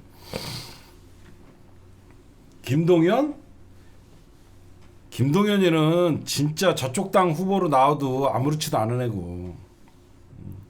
하여튼 여러분들 모멸적 공격은 멈춰달라. 잘못할 때만 얘기해라. 그럼 여러분들 어떻게 되냐? 대선 일정을 좀 설명해 드릴게요. 내일 최종적으로 이제 25일 날 윤석열 최종 변론이 끝나면요. 2주 안에 결정문이 나올 것 같아요. 탄핵 심리가. 그러면 3월 10일 전후로 나올 것 같은데 60일 안에 이제 대선을 치러야 되죠. 3월 그러면 중순부터 민주당 경선, 국힘당 경선이 이루어질 거 아닙니까? 그러면 4월 초면 민주당의 대선 후보 누구? 3월 말이면 민주당의 대선 후보 누구? 국힘당의 대선 후보 누구? 이게 윤곽이 드러나죠. 그렇게 되면 어떻게 되냐면 이제 선거 전 24일부터 2일간 등록을 해요. 그리고 여러분들 이번엔 보궐선거잖아. 어떻게 보면 원래는 공직 대선에 나올 사람은 1년 전에 180일 6개월 전에 사퇴를 해야 되잖아. 근데 이건 보선이라서 30일 전에만 사퇴를 하면 돼요. 그러면 누가 있어요?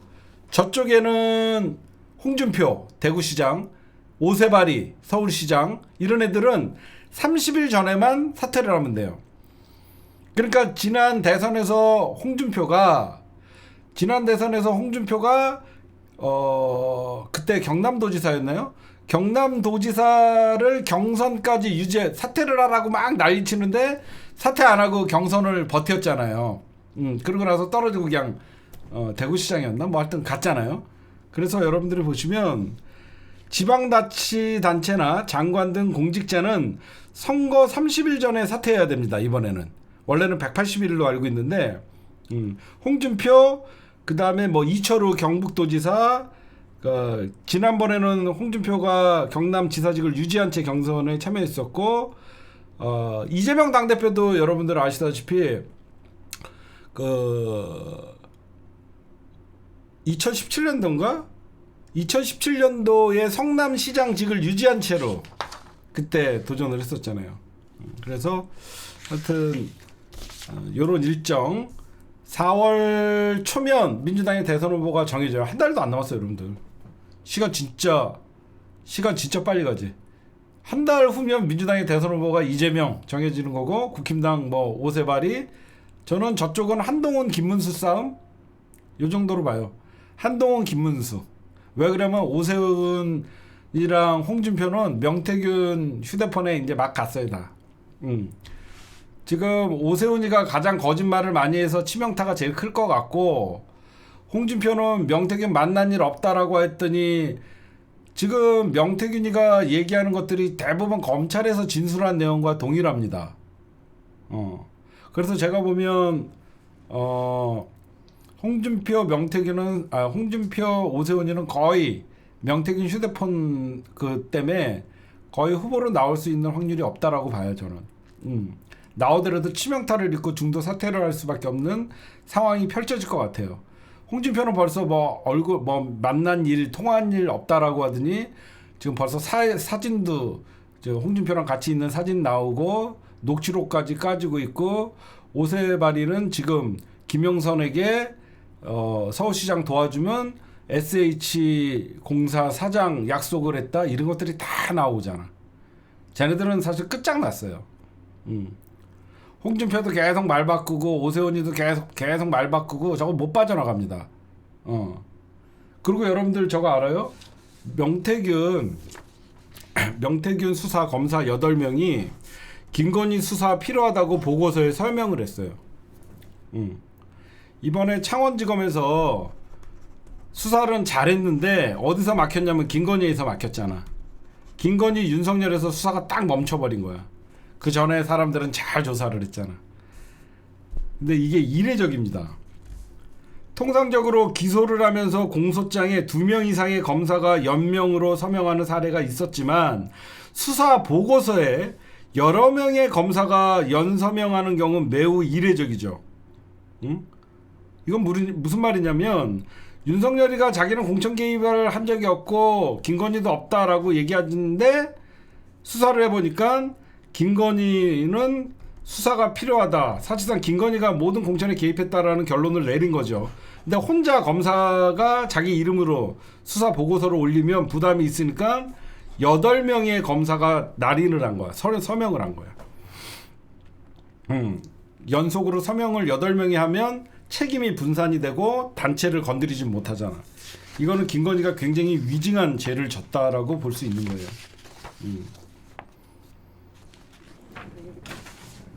그 다음에 제가 어제 주말에 그런 생각을 했어요. 나경원이는 이번에 분명히 나경원이는 대선을 도전을 하거든요. 나경원이가 얼마 전에 무슨 토론회를 하나 주관을 했어, 국회에서. 근데 거기 연사로 누가 나왔냐면 김문수가 나왔어.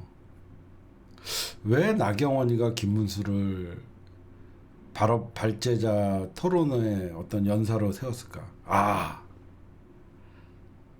극우의 지지를 받고 있는 김문수의 지지를 나경원이가 얻어내려고 하는 거야. 내 말 맞지? 그냥 대선에 나올 게 아니라 진짜 나경원이는 이번에 자기한테 기회가 있다라고 생각하고 자기는 적당히 윤석열 편 들면서 중도 포지션을 잡고 있고 극우의 표를 집중적으로 갖고 있는 김문수가 대선에 안 나온다는 소리가 많아요. 자기는 대선에 나올 마음이 없다. 그러면 김문수의 지지를 나경원이가 끌어들여 갖고 나경원이가 대선을 노리는구나. 응? 그쵸? 그래서 자꾸 나경원이가 김문수랑 지금 저렇게 R36으로 붙어 다니는구나. 왜냐면 당내 경선에서는 나경원이가 굉장히 표밭이 취약한데 지금 당내의 극우들의 지지를 한 몸에 받고 있는 김문수가 있으니까 김문수는 대선에 나올지 안 나올지 모르고 안 나올 확률이 많으니까 외연 확장은 나경원이가 김문수보다 높잖아, 인지도나. 그래서 당내 경선 때 김문수 지지를 나경원이가 이끌어내면 홍준표나 만약에 오세훈이나 한동훈이랑도 할만하겠다라는 생각을 갖고 있는 것 같아요. 제가 보면 나경원이 뭐 나중에 대선 떨어지면 서울시장도 나올 수 있겠지만 서울시장은 민주당은 김민석이라는 강력한 후보가 있어요. 18년 전에 김민석이 아니라 더 김민석 의원이 30대 때 서울시장에 도전했었거든요. 이명박이한테 지면서 이명박이가 대통령이 됐잖아요. 지금 김민석은 거의 20년 전에 김민석이 아니더라고. 민주당은 강력한 김민석이라는 서울시장 후보가 있어요. 그러니까 걱정 안 하셔도 될 것 같아요. 김민석은 인지도, 인맥 모든 걸 다 갖췄어요. 김민석은 서울시장 노릴 거예요. 그래서 여러분들이 좀 보시면 될 것 같고, 그러면 이제 어떤 게 남아 있냐? 유승민, 한동훈이가 남아 있지. 홍준표 봐요. 윤석열 탄핵은 잘못됐다, 반대다라고 하면서 조기 대선이 만약 열리면 시장직 사퇴하겠다 속내를 드러내는 거지. 저건 누가 봐도 탄핵이다라고 생각하니까 느닷없이 만약에 조기 대선이 열리면 시장직을 사퇴하겠다라고 얘기를 하죠. 그러면 한동훈이가 이제 어떻게 되냐면요. 여러분들 저거 아세요? 국힘당에 비명계가 생겼습니다.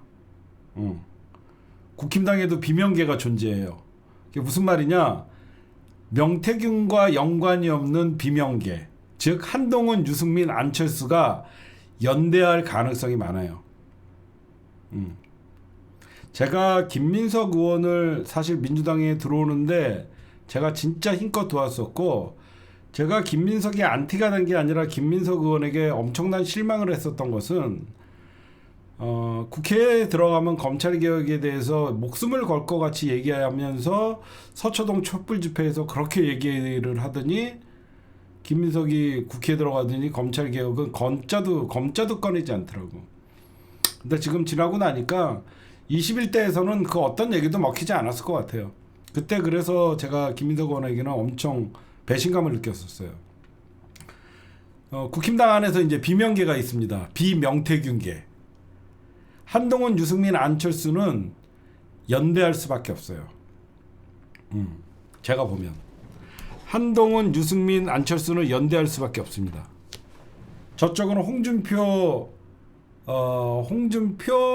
오세훈, 오세발이 홍준표는 명태균에게 제대로 엮여 있고, 지금 시간이 지나고 나니까 명태균 말이 거짓말이 하나도 없어. 김종인 새끼도 지금 거짓말한 게 뽀록 났잖아. 응?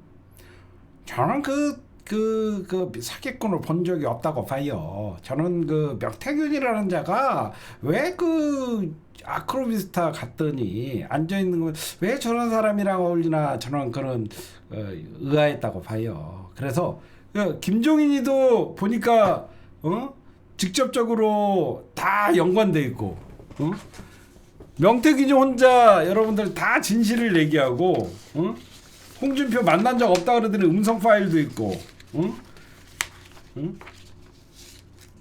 그러면 명태균이가 언제 김종인이나 이렇게 됐냐? 홍준표 복당시킬 때 명태균이가 김종인한테 부탁해갖고 홍준표랑 김종인이랑 만나갖고 복당했대. 지금 그렇게 나오고 있어. 김종인도 저는 뭐 한 번도 만난 적이 없다고 봐요. 제대로 그 사람에 대해서는 내가 아는 것도 없고. 그러니까 지금 CBS 김현정이가 욕먹는 게, 이런 거짓말 인터뷰는 전부 김현정가 갖고 하잖아. 그쵸? 지금 여러분들 한번 다시 되돌아봐. 명태균이 사건 터졌을 때 김종인이가 김현정 찾아가갖고 자기는 명태균은 본 적 없다, 그런 얘기 창구 역할을 한 거야. 응? 지금 여러분들이 보시면 김종인과 홍준표를 만나게 해서 홍준표가 김종인한테 사과를 하고 복당하는데 전적으로 그렇게 해준 게 연결고리가 명태균이었다는 거예요. 그런 거 보면 명태균 똑똑해요, 여러분들. 응? 그리고 홍준표랑 명태균이 카톡도 검찰이 갖고 있대요. 심지어 홍준표 3번도 만났는데 윤석열도 같이 만났다. 다 걸린 거예요.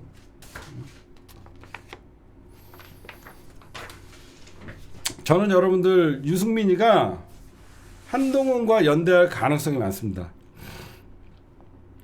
지금 그래갖고 유승민이가 한동훈과 협력할 용의가 있다라고 얘기를 하고 있어요. 그러니까 유승민 같은 경우에는 또 국힘당 안에 한동훈 지지층이 필요하죠.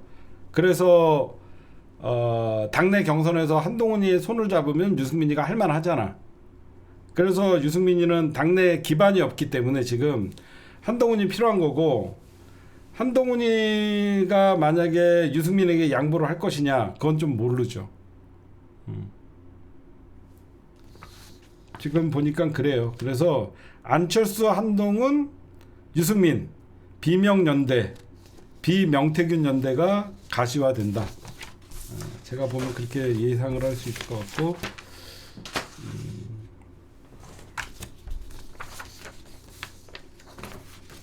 더 웃긴 거, 명태균이 여러분들 이거 명태균 휴대폰에는 오세발이가 제대로 걸려 있어요. 명태균이가 11번이나 여론조사를 해갖고 줬는데 오세훈이는 안 받았다라고 거짓말을 하는데, 검찰은 이미 카톡 통해서 확인했대요.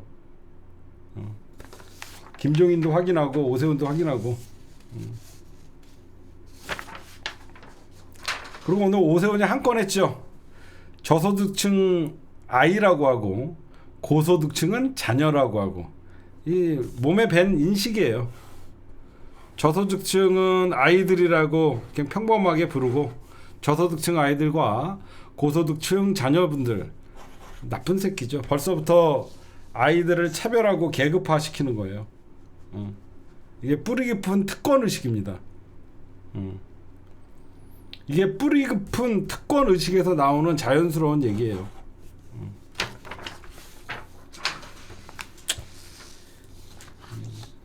그 다음에 여러분들이 기다렸던 김동연이는 느닷없이 개헌하자 그랬죠.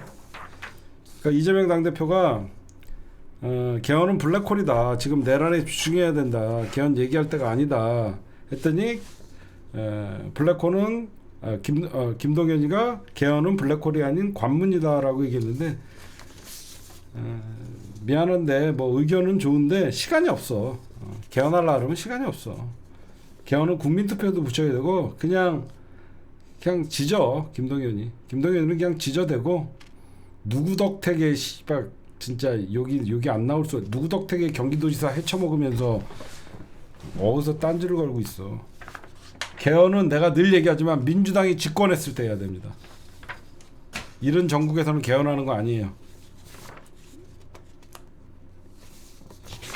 그 다음에 마지막으로 지금 국제정세 여러분들 막 도란프가 전 세계를 상대로 막 관세 난리를 치죠. 마지막에 상식적으로 얘기해 줄게. 갑자기 느닷없이 뭐 그 주변 국가 멕시코, 캐나다에도 25%의 관세를 부과한다 그러고 중국을 겨냥해서는 또 10%의 추가 관세를 한다 그러고 우리나라에도 뭐 조선 철강 뭐 가전 뭐 다 관세를 물린다고 하죠. 왜 그러냐면 미국이 달러 패권의 깡패 국가라서 그래요. 그 이유가 여러분들 머리에 와닿게 한 3분 안에 정리해 줄게요. 미국이 지금 가장 골머리가 뭐예요? 미국의 가장 골머리 부채입니다. 부채. 여태까지 전 세계 경찰 노릇을 하다 보니까 막대한 재정 적자. 미국의 지금 재정 적자가 1조 달러가 넘어요. 1조 1000억 달러 가까이 미국이 지금 사실상 마이너스 재정을 갖고 있는 거예요. 그러면 도란프 같은 경우에는 이 재정 적자, 즉 빚이 너무 많은 거야. 달러를 마구 찍어대고 코로나 때문에 전 세계 돈을 막 풀어버리고 금리를 올려갖고 걷어들여도 미국의 재정 상태는 마이너스야. 엄청난 부채야. 그러면 그 부채를 감당하려고 그러면 어떻게 해야 돼? 제일 쉬운 게 뭐죠? 재정 지출을 줄이는 거죠. 쓰던 돈을 좀 줄이면 되잖아. 그래서 미국이 쓸데없이 외국에 파병을 한다든가 천조국이라는 국방비를 줄이겠다. 뭐 이런 얘기들을 하는 거예요. 첫째, 여러분들 빚이 많을 때 하는 가장 단편적인 게 지출을 줄이는 거죠. 그래서 미국이 여기저기 나가는 세계 경찰 노릇을 하면서 미국 국민들의 세금으로 어떤 뭐 전 세계의 어떤 치안을 유지하고 그런 것들은 안 하겠다 그러면서 해외 파병된 군인들을 불러들이는 거예요. 첫 번째, 재정 지출을 줄이는 거예요. 그래봐야 1조 달러 그 정도밖에 못 줄여요. 그러면 미국이면 가능한 나라, 그러니까 우리나라 같은 경우에 여러분들 지금 국가의 부채가 많아. 그러니까 트럼프 같은 경우에는 미안해요. 미국부터 얘기할게요. 부채가 이렇게 많아. 그러면 두 가지 방법이 있어요. 세금을 많이 걷어서 빚을 탕감하든가. 그렇죠? 나라의 재정을. 근데 미국은 지금 도란프나 이런 사람들은 어떤 정책을 펴요? 감세 정책을 펼쳐. 그치? 미국은 감세를 하면서 부채가 늘어나고 있잖아. 부채가 많을 때는 감세가 아니라 오히려 증세를 통해서 세수가 확보가 돼야지 빚이 탕감하는데 미국은 전 세계 깡패 나라이기 때문에 감세 정책, 부채가 많아도 감세 정책을 해. 그 대신 더 많은 세금을 딴 데다가 조달할 수 있잖아. 이해가 가요? 자국 국민들에게는 감세를 해주면서 그 펑크난 세수는 전 세계를 상대로 관세를 때리면서 니네가 우리 세금 채우라는 거야. 이 간단하죠? 이해가 가요? 왜 관세를 올리냐면 펑크난 세수는 전 세계 니네가 책임이야. 니네가 돈 더 내. 그래갖고 전 세계에다가 미국에게 들어오는 모든 물품에 대해서 관세를 올리는 겁니다. 그럼 봐봐요. 반대로 우리나라 같은 경우는 그렇게 못하잖아. 우리나라는 감세 정책을 하게 되면 윤석열 정부는 어떻게 돼요? 그냥 세수가 펑크가 나. 세수가 펑크가 나면 어떻게 하죠? 국채를 발행한다든가 CD를 발행해갖고 그 펑크를 채울 수밖에 없고 결국 그게 또 국가 부채로 올라가잖아. 무슨 말씀인지 아시겠죠? 우리나라는 미국같이 못해. 미국이니까 가능한 거야. 관세도 마음대로 때리고. 우리나라는 세수가 펑크나면 그냥 빚이야. 국채를 발행해갖고 메꾸든가 어떻게 할 수밖에 없지만 미국은 나는 감세 정책이야. 나는 세금을 깎아줄 거야. 이 펑크난 세금은 해외 니네가 내. 미국의 세금을 전 세계에다가 부담시키는 거야. 그래서 관세 전쟁을 하는 거예요. 아시겠죠?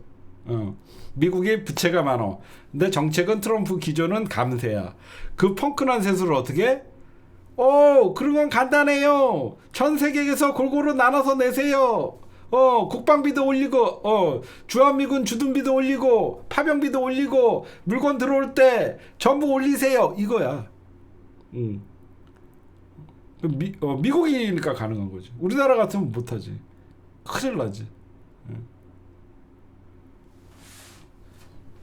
뻘짓인 것 같은데 굉장히 포퓰리즘의 입각에서는 사람들이 그럴싸하다고 생각하지. 왜 그러냐면 토마 피케티나 이런 사람들이 내세웠던 뭐 21세기 뭐 그 신자유주의 붕괴나 이런 얘기들이나 그런 거 다 떠나서 경제론이 전 세계 경제를 리드한 적은 없어요.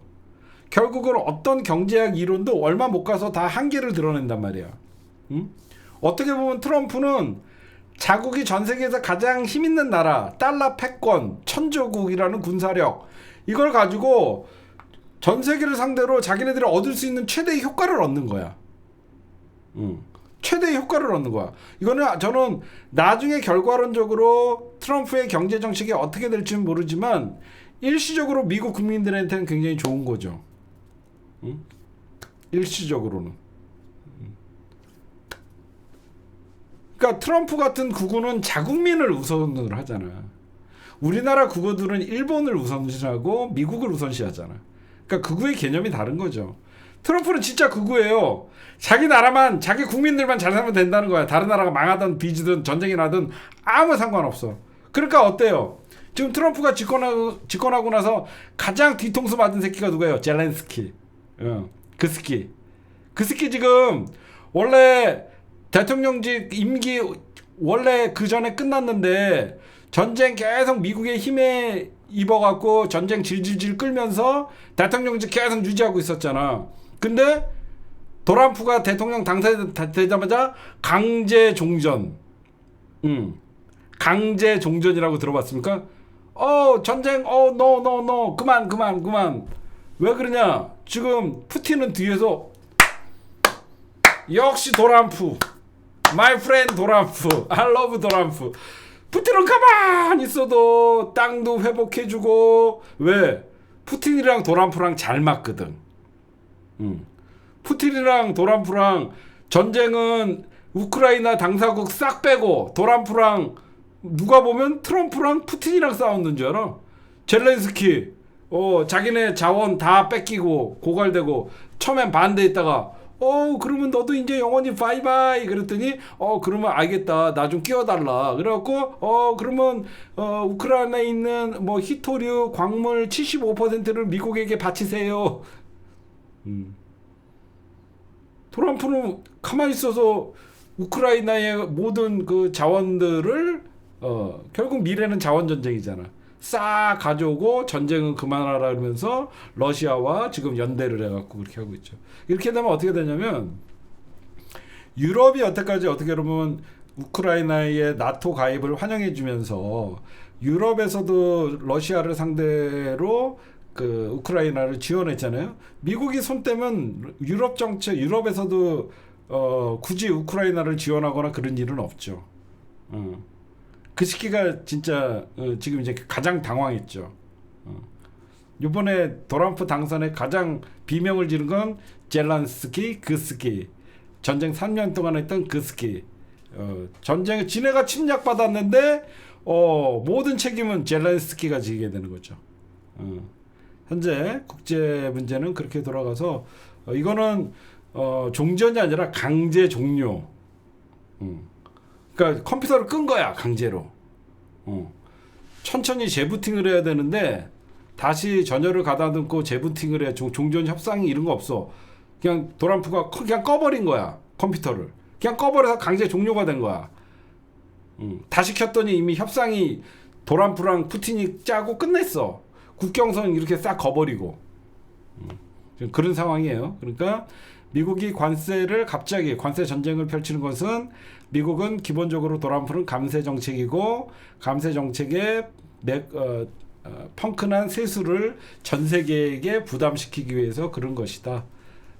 그러다 보니까 일본은 눈치 빠르게 자국의 화폐인 엔화를 일부러 올리고 엔코 현상을 일으키면서 이제 엔화가 여러분들 막 800 몇십 원까지 떨어졌다가 960원까지 회복하는 거는 미국에 잘 보이기 위해서요.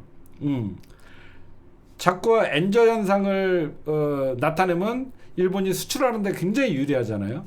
그러다 보니까 이제 미국에서는 옛날에 여러분들 프라자 협의라고 혹시 아시는 분이 있죠? 1980년도에 있었던 미국의 경제를 턱 밑까지 일본이 아이와 소니 전자제품 전선 수출을 맞으면 80년대에 전 세계 경제 2위의 규모까지 일본이 쫓아간 적이 있어요. 그때 미국이 어떤 일을 했냐면 그때 여러분들 뭐 소니가 미국의 각종 그 그룹들 영화사 이런 걸 일본이 다 이제 잡아먹기 시작합니다. 그러니까 이제 위기감을 느꼈던 미국이 너희들 환율 너희들 장난치지 마라고 하면서 계속 그러니까 일본의 그 환율을 낮게 유지 못하게 무조건 엔화의 가격을 높여라라고 하면서 그때 프라자 합의를 통해서 경제에서 한번 충격을 준 게 잃어버린 30년이 된 거예요. 일본이 미국에게 까불다가 한번 프라자 합의를 통해서 일본을 처벌했었거든. 미국이 턱 밑까지 쫓아오니까 그때부터 이제 일본은 내리막길을 걸었고 뭐 잃어버린 30년 이렇게 하면서 일본이 부동산 경기가 확 죽고 전자제품 뭐 이런 것들이 다 위축되면서 그렇게 됐던 거예요. 그게 82년인가 3년에 미국의 프라자 합의라는 게 프라자 호텔에서 일본의 재무장관과 미국의 어떤 국무성에서 이렇게 만나갖고 일본이 니들 의도적으로 미국에게 엄청난 무역 흑자를 보면서 자국 화폐에 대한 가치를 낮춰서 수출을 유리하게끔 해서 엄청난 미국에게 흑자를 보고 있는 거를 더 이상 관과할 수 없다라고 하면서 미국이 직접적으로 일본의 어떤 그 경제, 즉 환율이나 이런 것들에 대해서 개입을 한 거예요. 그때 한번 날아가고 그냥 30년 깨갱이 했죠. 그래서 지금 이마 여러 가지 보면 일본이 이제 눈치 빠르고 그러다 보니까 또 다시 그 일본의 경기가 조금 살아날 조짐이 일본의 그 니케이 지수나 어떤 주식이나 여러 가지 내수나 이런 것들 보면 일본이 되게 좋거든요. 그 어떤 오랫동안 장기 불황을 겪으면서 일본이 내수 진작을 해서 일본은 버텼거든요. 그래도 큰 경제 규모를 내수 활성화를 통해서 버텼단 말이에요. 근데 우리나라가 여러분들 들어보실 때는 스태그플레이션이라고 하면서 사실 경기가 둔화된 상태에서 물가가 오르는 거는 굉장히 잘못된 거거든요. 물가가 오른다고 물가가 무조건 오른다고 해서 나쁜 건 아니에요. 경기가 되게 좋을 때는 물가가 올라가는 건 오히려 나쁜 건 아닌데 우리는 경기가 폭삭 망하고 사실 내수가 죽었는데도 물가가 올라가는 게 굉장히 이게 최악의 상황이 장기 침체의 그 기조거든요. 그러니까 이런 것들은 좀 조심을 해야 되죠. 그래서 하여튼 도란프가 그러니까 저거예요. 한마디로 나는 감세 정책이고 나는 씀씀이를 줄일 거예요. 너네들은 돈을 마구마구 미국에게 내세요. 관세로. 나는 줄일게. 너희들은 마구 돈 내라. 이게 미국이 펑크난 세수를 메꾸는 방법입니다. 오늘 심층 분석은 녹화는 여기까지.